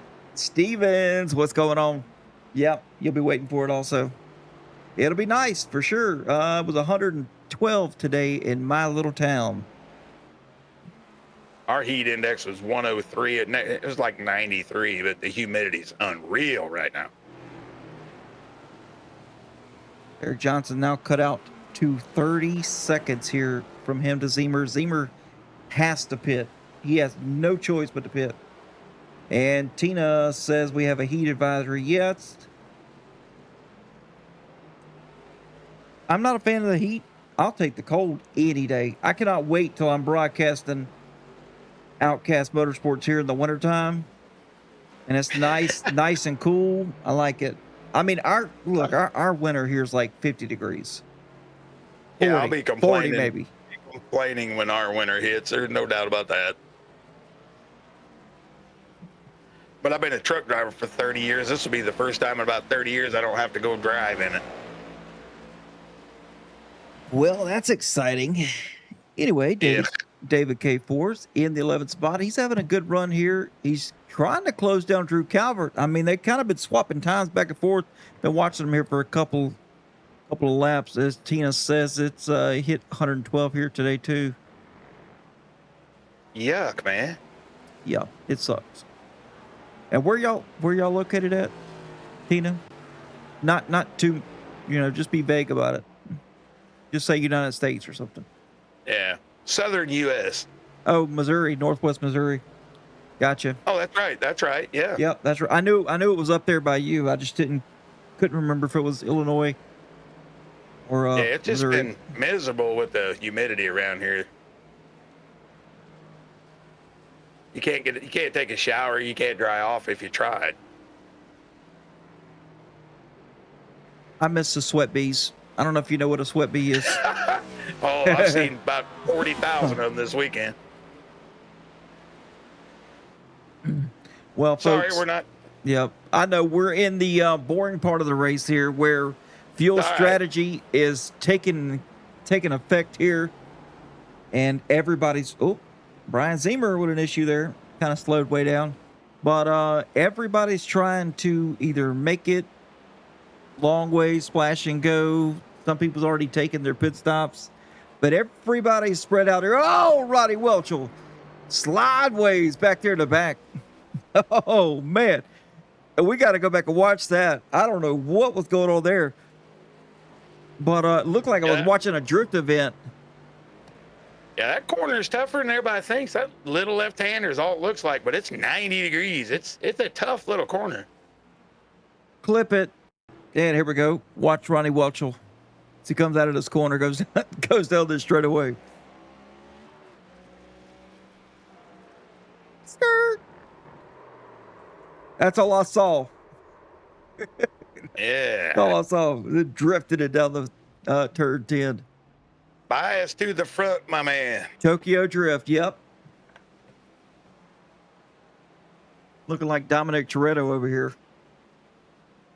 Or no, whoever that is. I can't remember. The kid that's got the Mustang that puts the little Civic motor in it. I can't remember what his name is. I only saw that thing a couple times. I'm so old, I only watched like the first 37 of them or something like that. Was there like 45, 50? I don't know. There's a bunch. I stopped watching it Too Fast, Too Furious. I'll tell you when I stopped when they put a rocket on whatever that little car was, a Fiero or whatever it was, and went into space.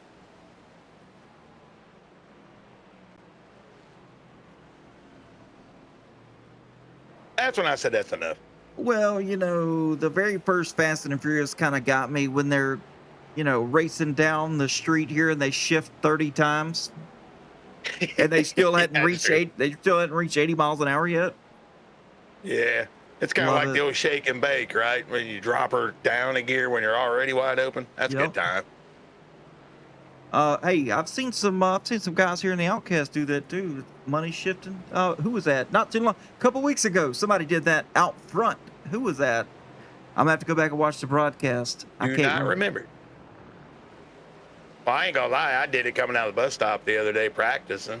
I went all the way to first, and I was immediately looking the other way. Well, Carson Youngblood has yet to pit. He's still gonna have to pit again, and he's gonna do a. Oh, it was last week. Well, who was it there, Mister Full of Knowledge?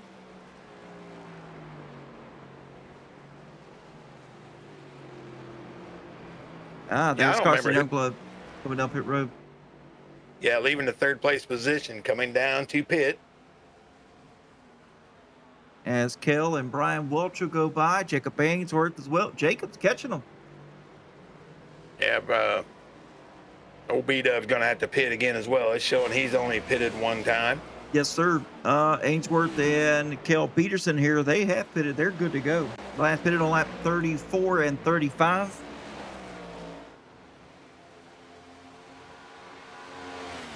So they're going to, let's see, fourth and fifth right there. They're going to move up a couple of spots here as Zemer and Welch will still have to pit. Cannot make it.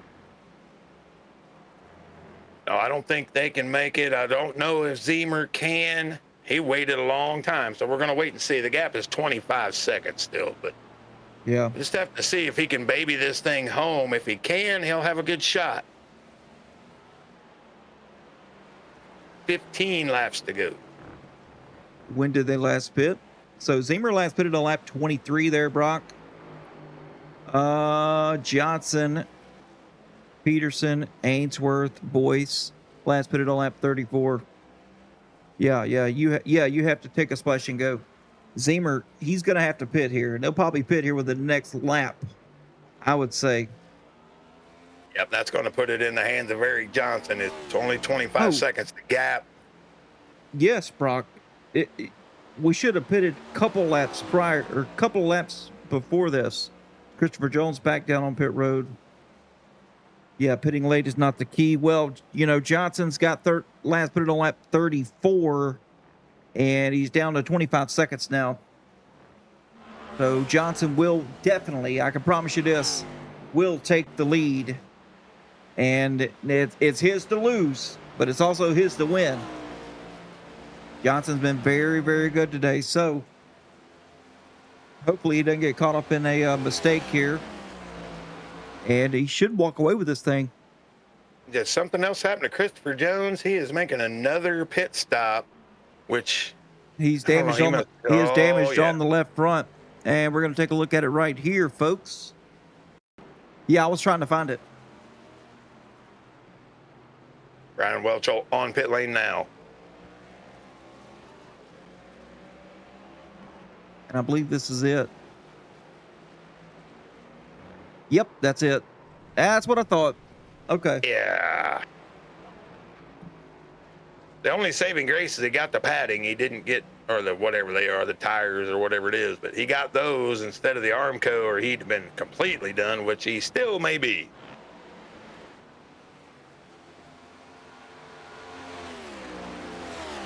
Yep, Brian Welch's got tires now. Zemer's still out. So Brian should be able to close up, or Welchel, we'll call him Welchel. Should be able to close up to the back of Ian Montrose here. Well, I don't know. Montrose running 1 minute 50s, low 50s. So He must have got a couple of penalties because it's showing him as having 5 times down pit lane. So he must have got a couple of different penalties.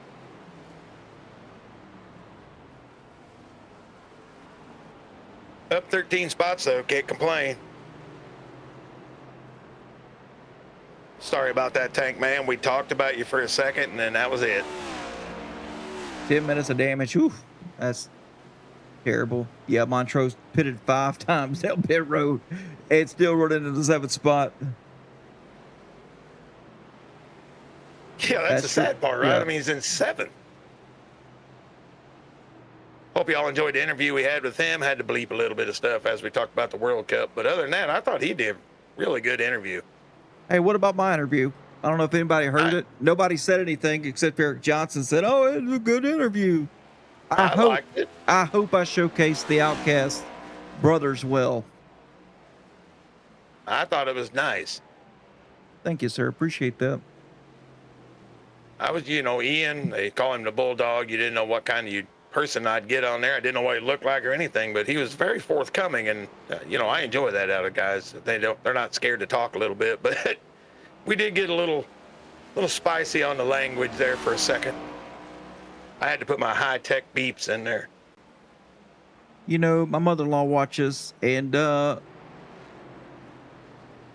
don't use foul language, Mom. No. I don't like it. I could make it spicy. I'm trying not to do that. A little PG rating I enjoy. But your daughter, she got a potty mouth. I'm the good one. I promise. Jacob Ainsworth in 4th place here. Left pitted at 34. He was trying to close down Kel Peterson, but Kel's now got a 2.4 second gap over him. Yeah, he needs to make up about 3 or 4 seconds here, and he'll have a good shot for the podium because, Zemer's not going to save that much, I don't think. So it's going to be really close coming out of pit road if it's just a splash and go. Oh, and thank you, Brock. Brock said I enjoyed it. Yeah, I just hope I'd showcase the Outcast brothers in the league well. I had a lot to say. Oh, my mother-in-law said, "You're a good boy." Absolutely. I'm a man. Yeah. Thanks, Mom. No, I've just enjoyed doing it the first couple of weeks. I'll get some more folks in. I'm trying to figure out what kind of format I want to have. I mean, I don't mind it right now. I did notice the quality of what I've been pulling off of. Not the greatest, so I'm going to work on that a little bit. But other than that, I'm having a blast doing it on Saturday mornings, and I'm just going to continue to do it live. It's just as easy if I make a mistake there, or if I'm halfway through recording and make a mistake and have to start over. Yeah. What was to say? Oh yeah, we head out of town Saturday morning, so I try to get everything set up for you. To where it's easy as possible. But man, if you was to have a problem, I don't know that I could help you fix it. Yeah, that's the thing. Well, like I said, my Starlink's supposed to come in this week. I shouldn't have any more of these little issues that I have with my DSL that, oh God, I just about had all I can take of it. I had a little, got a little nauseous there with those 3 words put together. Ugh. Oh, I do not like those words together. No, it's terrible. I was practicing by myself and had packet loss. Yes, Tina, he is still on DSL.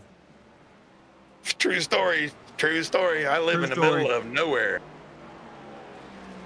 His screen freezes. We'll be doing the race right here. My screen will freeze up. His freezes. I cannot wait. I had used DSL since 2007. Well, they were supposed to run fiber through here, but the only building I know in town that has it is the bank. Like, there's no customers that have it.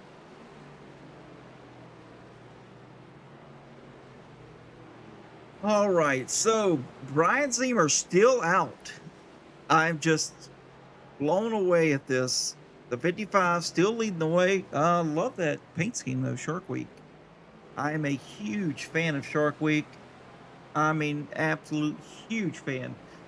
But I don't watch it because my wife, I don't want to get into it. Scared of sharks there? No, she won't get TV. She won't get TV. She's like, it's Netflix or nothing. Oh my God, I've got everything under the sun almost. Just because I'm stuck in the house all the time, so we got everything. But there are good deals out there, like Peacock and Apple TV. I bundled in for $20 so I can watch F1. I mean, it's not a bad deal. I do like F1. Meanwhile, Eric Johnson's closed it down to 23 seconds. Zemer's still out right now. Can he make it? Uh, I just feel like Everybody in the chat says he can't. He can't make it. I feel like he's dead man walking here. I think his best case scenario is to come out and finish fourth. I think that's going to be about the best case right now because Jacobs closed it down to 36. And you remember, splash and go, you're still going to have the old shoes on, so you're not catching the guys. Does have a good gap between Tim Boyce, though. I just think the way this is going to play, he's going to end up fourth unless, some of these leaders encounter some trouble, which you never know. Well, Mike, 10 laps to go. This thing is far from over still. I mean, look, Ainsworth's finally caught the 20. Finally. Now, Yeah, it took him a long time. Yeah, but catching Kel Peterson and passing Kel Peterson, that's two different things here. Two different things. Oh, I love the apex right there. Wow, he rotated good through the carousel. As we are looking at the roof cam of Jacob Ainsworth. And we've got him on webcam here. You can see he's focusing and he's shifting. He's got a, he's not paddle shifting. He's got a stick shift.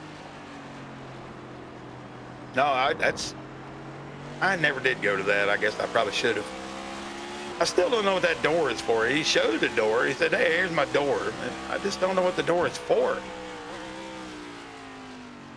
I thought that was Tina's legs there back behind him, but it turned out it was a cat.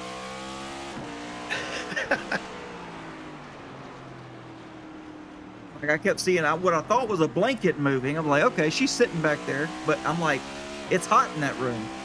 And then I realized it was a cat. Oh, okay. So it's a closet door directly by him. Yo, yay, there's her hand right there. What's going on? Look at that. Now that's a trooper right there. You found the right one, right? Words of encouragement. Give me a drink. To sit in that hot room. Well, Jacob said it was hot. He said it was. Now that's a woman right there. All right, Johnson's got past Zemer already. So did Zemer pit while we were talking? He did. He did. Splash and go. These two guys are going to be on him quickly. Now, like I said, this just played perfectly into the hands of Eric Johnson here.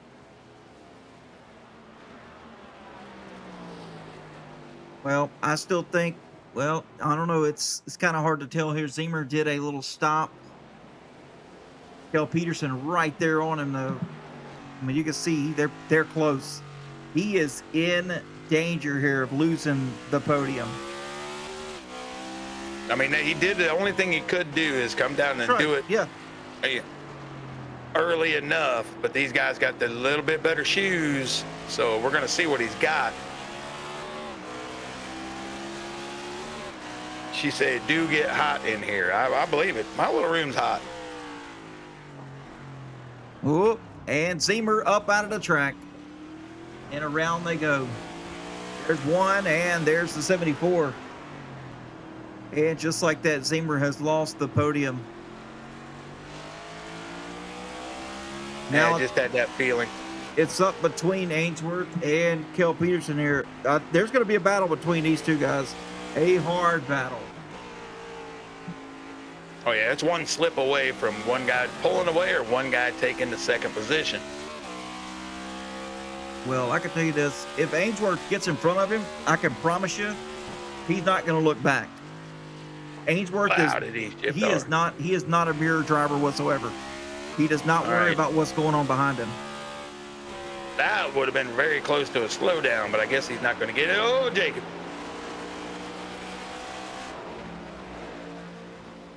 Going over that curbing can give you an advantage off of that corner, but like I said, you will get an X there.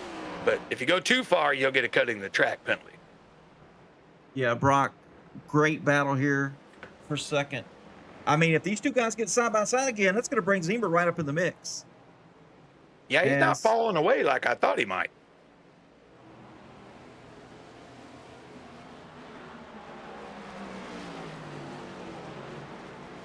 got 8 laps to go. That's still plenty of time here to make something happen. Or make a mistake. Guys have done a pretty darn good job on this technical track, but I know they practiced a ton this week. Oh, there goes Cal Peterson. Cale. Cal Look going out. around. Oh. Redeker's going to ease up, slow up behind him there. And just like that.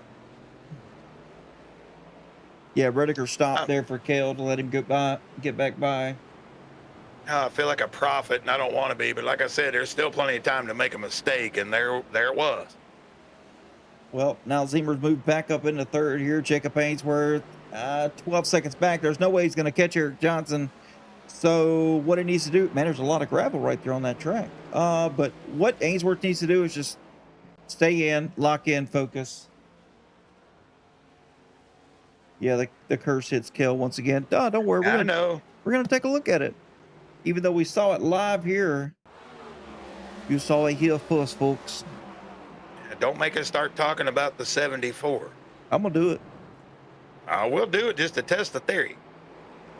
Ooh, just got on the throttle a little bit too hard. Hey, that right there could have ended some nights. Mad respect for Kel Peterson. Talk about the 18, Brock says. Okay. So Eric Johnson, this guy right here. He's just so good, so solid at him. I never see him make a mistake, you know.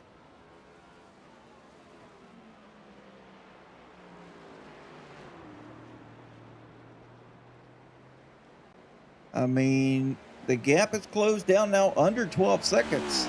I mean, Ainsworth's giving it everything he's got. And Zimmer's kind of dropped off here to 2.5 seconds off the back of Ainsworth, but he's having still a good night. Kel Peterson only dropped 2 spots here, is finding himself in 4th place. Tim Boyce, he's still holding on here in 5th. Nice showing tonight by the 26. Carson Youngblood in 6th place. And Brian Welchel here in 7th. So all in all, still not a bad night here for these guys as Montrose has grinded for everything, every spot. That's a good way to put it. I mean, 5 trips down pit road, so that means probably 2 penalties worth. And there he is in 8th place, up 12 spots. Guy Iverson's up 12. Rob Hamilton just eased along. He's up 9 positions, lap down, but up 9. So great run out of some of these boys.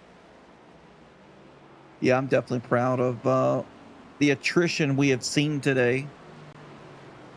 I mean, and that's exactly right. Attrition. I mean, we've still got Bob Redeker still on track. Christopher Jones, he's still on track. That's 18. Ronnie Welchel, he's on track. So we've got 19 drivers potentially finishing this race tonight. That's something to be proud of. Yeah, that's pretty good. Pretty good. I mean, we've seen damage. We've seen them stay, get it fixed, doing what the crews can do. Ronnie Welchel really, really struggling. We knew that he had that damage. He had broken, it looked like a tie rod, toe link earlier. Able to get that fixed. We see Wilson able to scoot by. Just been an overall pretty good race. I mean, this is what you get when you come to these time plates. You're going to have some stuff spread out, different strategies. That's why we'll sit and tell you a story, and then we'll check on the race.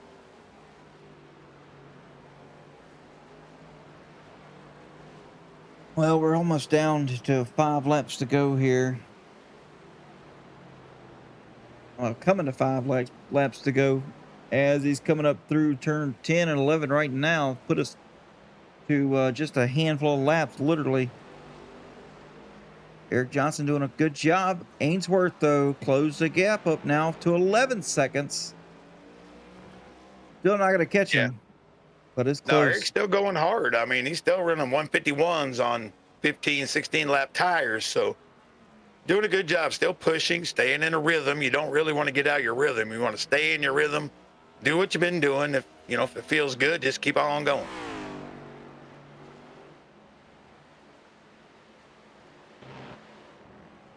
And a driver we hadn't talked about tonight, Rob Williams.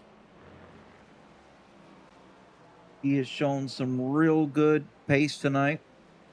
There he is on the webcam right there, currently in the 15th spot. So hats off to Rob Williams. Yeah, we know. We saw you, Wally. We saw you.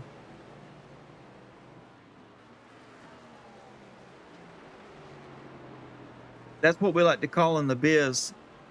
Choke. Oh, we got right down to it. I got to. Anyway. You know, it only cost him 5 seconds total.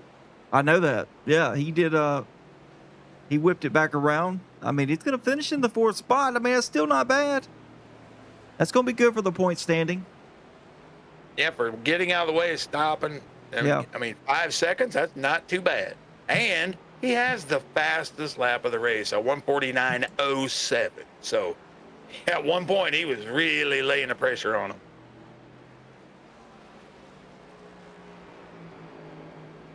Yeah, he's texting and driving too. Whoop, whoop, whoop, whoop. License and registration, please. Oh, man. Another black flag for Ian Montrose. Montrose with a black flag here. I wonder if that is X.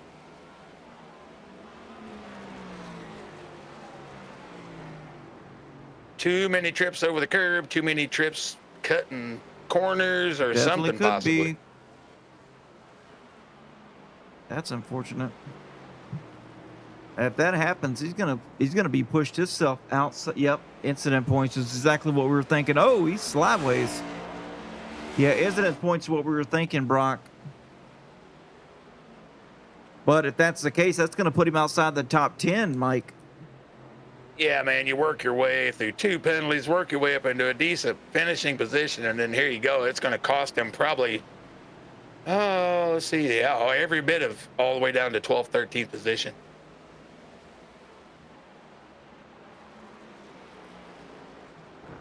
Yeah, 17X is the black flag. Yes, sir. Well, that's unfortunate. But I mean, look, Giberson right there behind Montrose. Yeah, he's had a really quiet, nice run. Car looks, fairly clean. Everything looks good. Just easing his way through.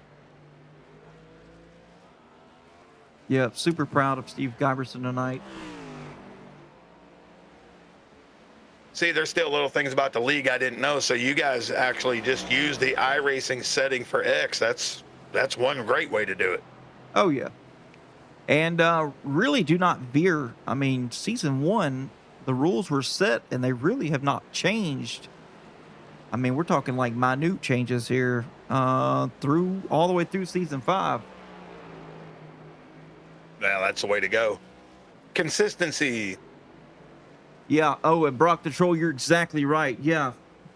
I've seen him doing some endurance stuff as well. Yeah, he's a dang good road racer, no doubt about it. But look at the time cut between Johnson and Ainsworth. Now, I'm going to pull it up on the screen here so you folks can see. Now, Ainsworth not going to be nowhere close getting to Johnson for the lead here. But look at the speed between Ainsworth and Johnson here. 0.7, half a second, 0.8, 0.6, faster than Johnson, lap after lap after lap. If Ainsworth had another 5 laps or so, I guarantee you he'd catch him. He'd be awfully close, but I Really think Eric close. is like, okay, don't make a mistake right now. Let's just ease it down in here. Don't let these commentators curse me to death. Just ease along.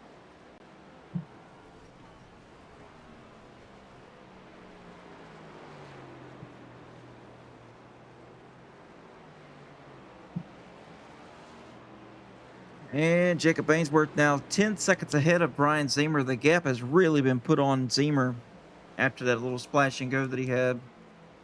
Yeah, the old shoes just don't have a whole lot of treads left on them. Yeah, Brock, that's the only thing I could think of too, was moving the all the series. Well, and there was an addition of the series in season 5, the next gen's on Monday, but The fuel moving from 64, 68 to 100%. Yeah. I don't mind that. I mean, with the length of these races and the limited sets of tires, I think that's a good move.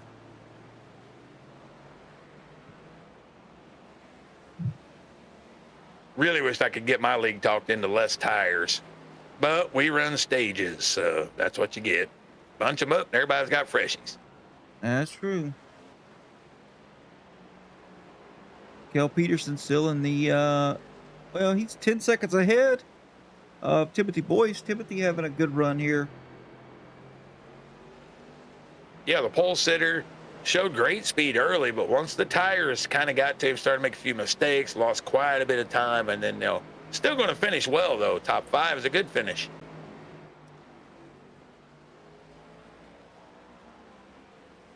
Carson Youngblood back here, not too far back. I mean, 3.3 seconds. Anything can happen here. Boyce, something could happen to Boyce, and Carson capitalized on a top 5. Boyce been strong, though. He's been consistent as well. I've seen not very many mistakes out of the 26 today. No, it's been a real clean run. He's had, like I said, a couple when the tires went away. He overshot a couple of corners. Other than that, I haven't really seen anything out of shape. So 2 more circuits around here, and you get yourself a top 5 and take a big XL and get on down the road with your points. Yeah, it feels like this race has been going on for hours, and it's only been going on for 2 hours. Yeah, it's a lot of laps. All right, folks, here comes Eric Johnson getting ready to take the white flag. We got one more time around. White flag waving in the air for Eric Johnson, as he's coming out of turn number 1 right now. I mean, pretty much the most consistent. Not going to say he had the fastest laps and all that, but the most consistent car all night. Even on these old shoes, he's running 152s. He's backed it down. He was running 150s just a couple laps ago. So doing a great job, as always. We expected this. Into the bus stop. The final time.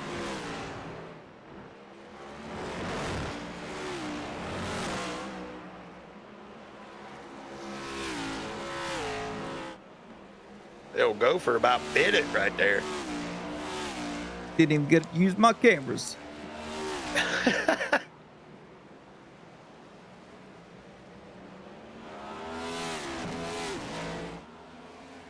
Or some tremendous angles.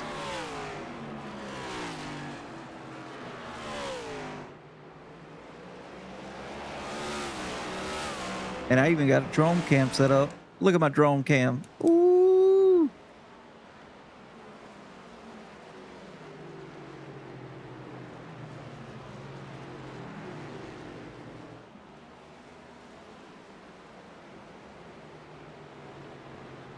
Pretty sweet. And here we go into turn number 10. Going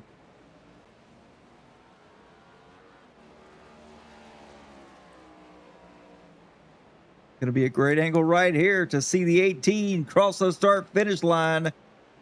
There he goes, Eric Johnson. The flag will wave. Flag captured. Here, he went bowling, and he bowled nothing but strikes tonight, folks. Now, he really, really showed his strength coming all the way from the back with that EOL. Able to move up fairly quickly, like 7 laps. He was within shouting distance of top 10. It's kind of expected, though. Him and Ainsworth, we knew they were stout. So, kind of expected. Look at him in there, cheering himself on. Long race, no doubt about it. Eric Johnson, all these drivers here did a phenomenal job here. We had, looks like 19 drivers of the 24 finished the race tonight. That is unbelievable. Hats off to all these guys. I think all of them's winners. Absolutely. These things are extremely hard to drive. I mean, compared to what they're going to drive tomorrow, I don't think the trucks are nearly as hard. They're way more forgiving on the curbing and all that. But these guys, great job. And everybody in the chat group, great job. Thanks for sticking it out with us. Kale going to burn it down. Let Eric. Little bumpity bump. Hope he didn't have too many X there and take that extra one.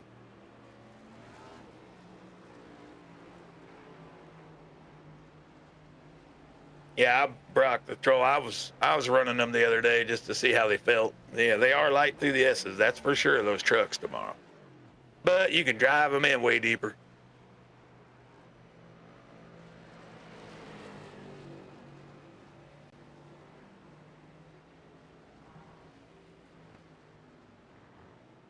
As Eric Johnson's coming back around.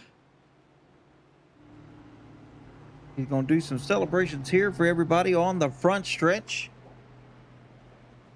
Nice and slow, trying to get everybody caught up here so they can give him some congratulatory bumps. That's a hard word to say. Congratulatory or bumps? Which one? Yes. Yes. And here they come. There's Drew Calvert there. Oh. And Charles Wilson. Give him that 25X. Just keep bumping him.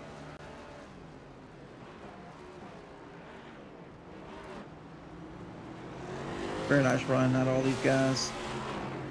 Yeah, it was a fun run. We saw, a few mistakes, different strategies. Not too bad. Like you said, long race. I'm sure these guys are glad that thing's over. I'm glad. Me too. Oh, little pun there. I got it. Oh, Rob Hamilton. Said he's had enough for the day. He's taking it out, and I don't mean on a date. Hoo-wee.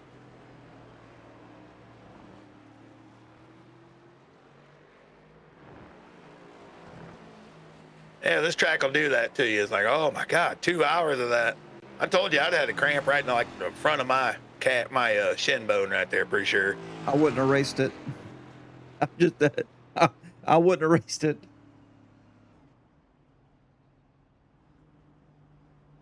All right, folks, here we go. Eric Johnson doing some donuts. If he could manage it, he'd been turning left and right. Now he's got to turn the wheel a little bit further here. There he goes. Burning it down. Leaving all the rubber on the track right where it's meant to be.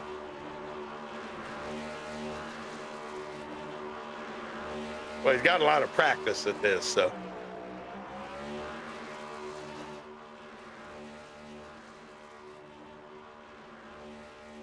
As long as he didn't take as long as Logano did last night. That was quite the burnout last night.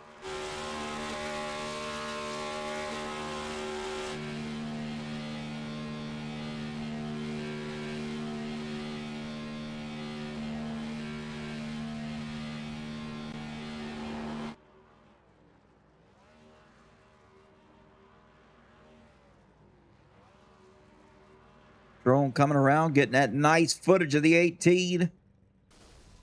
Smoking them here at Watkins Glen. All right, and with that being said, Eric Johnson decided he wanted to blow that sucker up. So without further ado, let's get him off the screen. Nobody will see that cat anyway. And get down to your finished results for tonight. Eric Johnson led 18 laps. Bringing it home to the number one spot. Jacob Ainsworth in second. Brian Zemer finishing third. Kel Peterson falls back to fourth. Tim Boyce in fifth. Carson Youngblood finishing sixth. Brian Welcho, nice run for him in seventh. Steve Giberson, impressive run for him in eighth. Drew Calvert in ninth. David K. Fours, how about that? Finishing up inside the top 10. Hats off to David Fours. 11th goes to Charles Wilson. Ian Montrose in 12th. Rob Hamilton 13th. Josh Newman in 14th. Rob Williams 15th. David Vodka 16th. Bob Redeker 17th. Christopher Jones in 18th. Ronnie Welchel in 19th. And Dalton Hall finishing in the 20th spot. Pole position goes to Jacob Ainsworth. Fastest lap, Kel Peterson. Hey, at least that's a point. Fastest lap, 1 minute, 49 seconds, 0.8.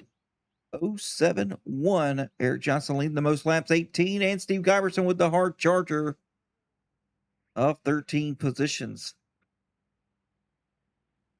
Just good running from these guys tonight, no doubt.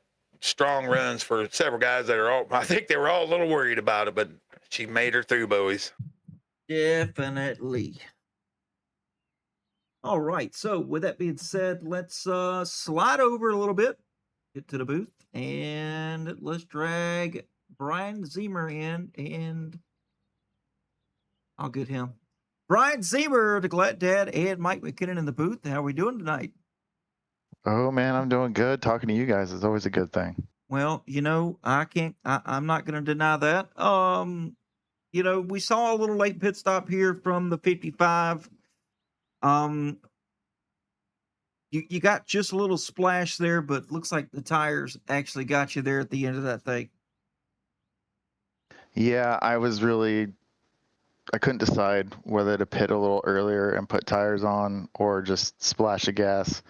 I don't think honestly it would have mattered, but yeah, I was having a dilemma and I lost my rhythm because I was messing with the fuel and stuff. So I lost time doing that. So I think this is probably the best I was going to finish anyway. So I'm just super pumped because this is a tough combo, and we have this league, we have excellent racers, and it was super clean and just a really enjoyable race. And I love the boot configuration. So I'm really happy to finish in the top 3. Yeah, no doubt about it. I mean, dude, you had fantastic pace all night long. I didn't see any mistakes out of you tonight. So solid finish. Yeah, thanks, man. I had a 0x until I think like 8 laps to go, and I overdrove turn 8 twice. So I was a little bummed with that. But yeah, I was just, I was trying really hard, just, keep it on the track, be smooth on the throttle, be smooth on the brakes. And then when I was running practice yesterday, I think it was in the truck. I don't remember what car it was, but Kyle Franklin was like watching me and telling me like, hey, try this. And instantly it's like a second and a half. So big thanks to him. That's just an example of the guys in this league. It's really cool to be a part of it, helping each other out, and super pumped to be a part of it. Absolutely, man. Well, hey, buddy, I won't keep you. If you got shout outs, we'll get those and we'll send you on your way. Yeah, I'll say it again. I'm super proud to be in this league. There's not a better league. We have sponsors, which is crazy cool to me. Georgia Mountain Campgrounds, Auto America, Grand Island, and Nebraska, where I'm at, Serta Simmons, Pinnacle Wraps.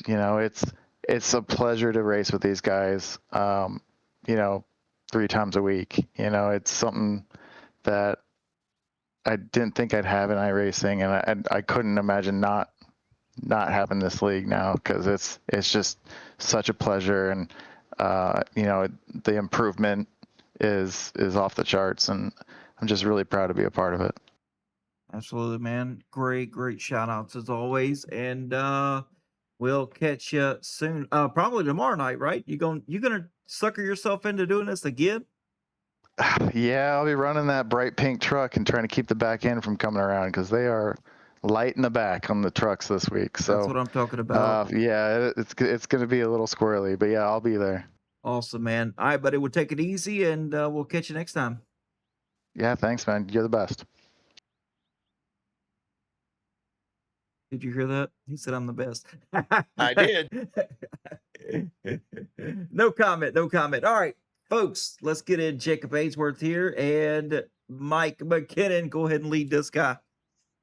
Hey, Jacob Ainsworth, great run, my friend. We know you did a lot of practicing this week, and I'm going to tell you what, from what I saw, you really, really had something figured out under the braking, especially in the hairpin and turn 1.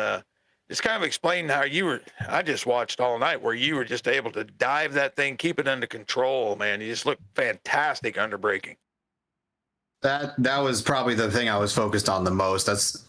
I think that's one of the most important things at a road course is controlling your brakes. making sure you don't lock up, especially with these long brake zones.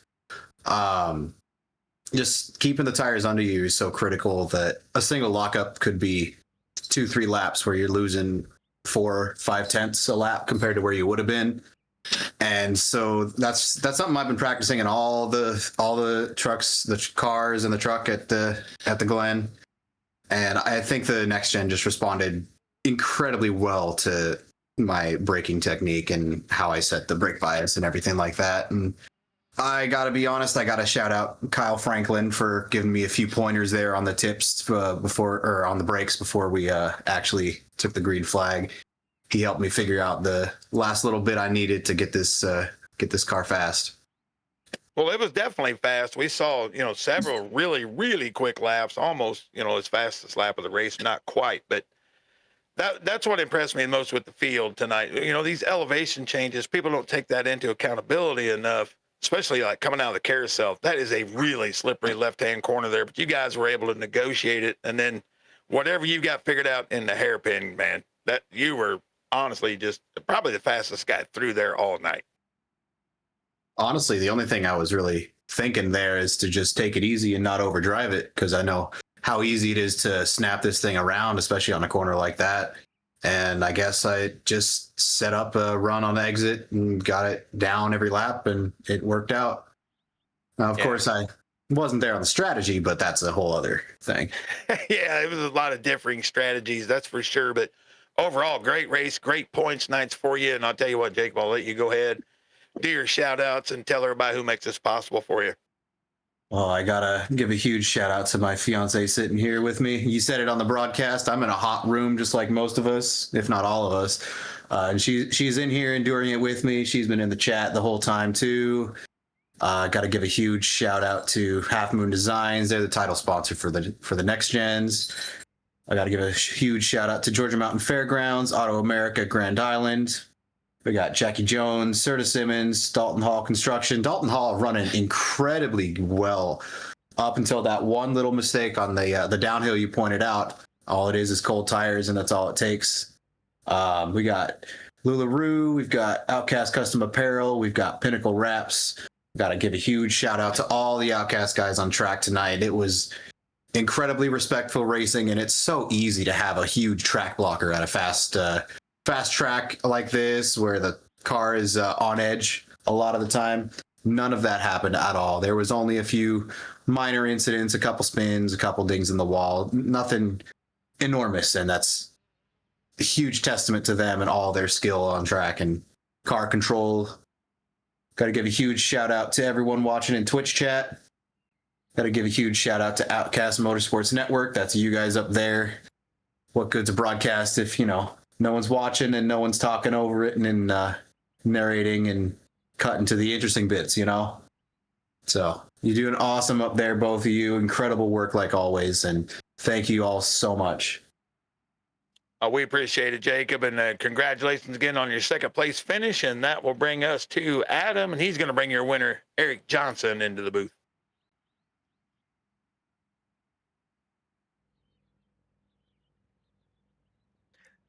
Big Johnson, what's going on? My glad dad, what's up, brother? How we doing tonight? Oh, living life to the fullest. Watching some strategies happen here all night long between a bunch of different drivers. And also, before we even get into this, can you believe we had 24 drivers here? 19 drivers finished the race. No, I wanted to point that out too. Huge shout out to the Outcast crew for showing up. I mean, like you said, 24 drivers at a road course. That is tough in these cars. For a lot of people, it's not fun. And they come out and they did it because, we're a community first and race second. So thank you, Outcast boys, for showing up and showing out.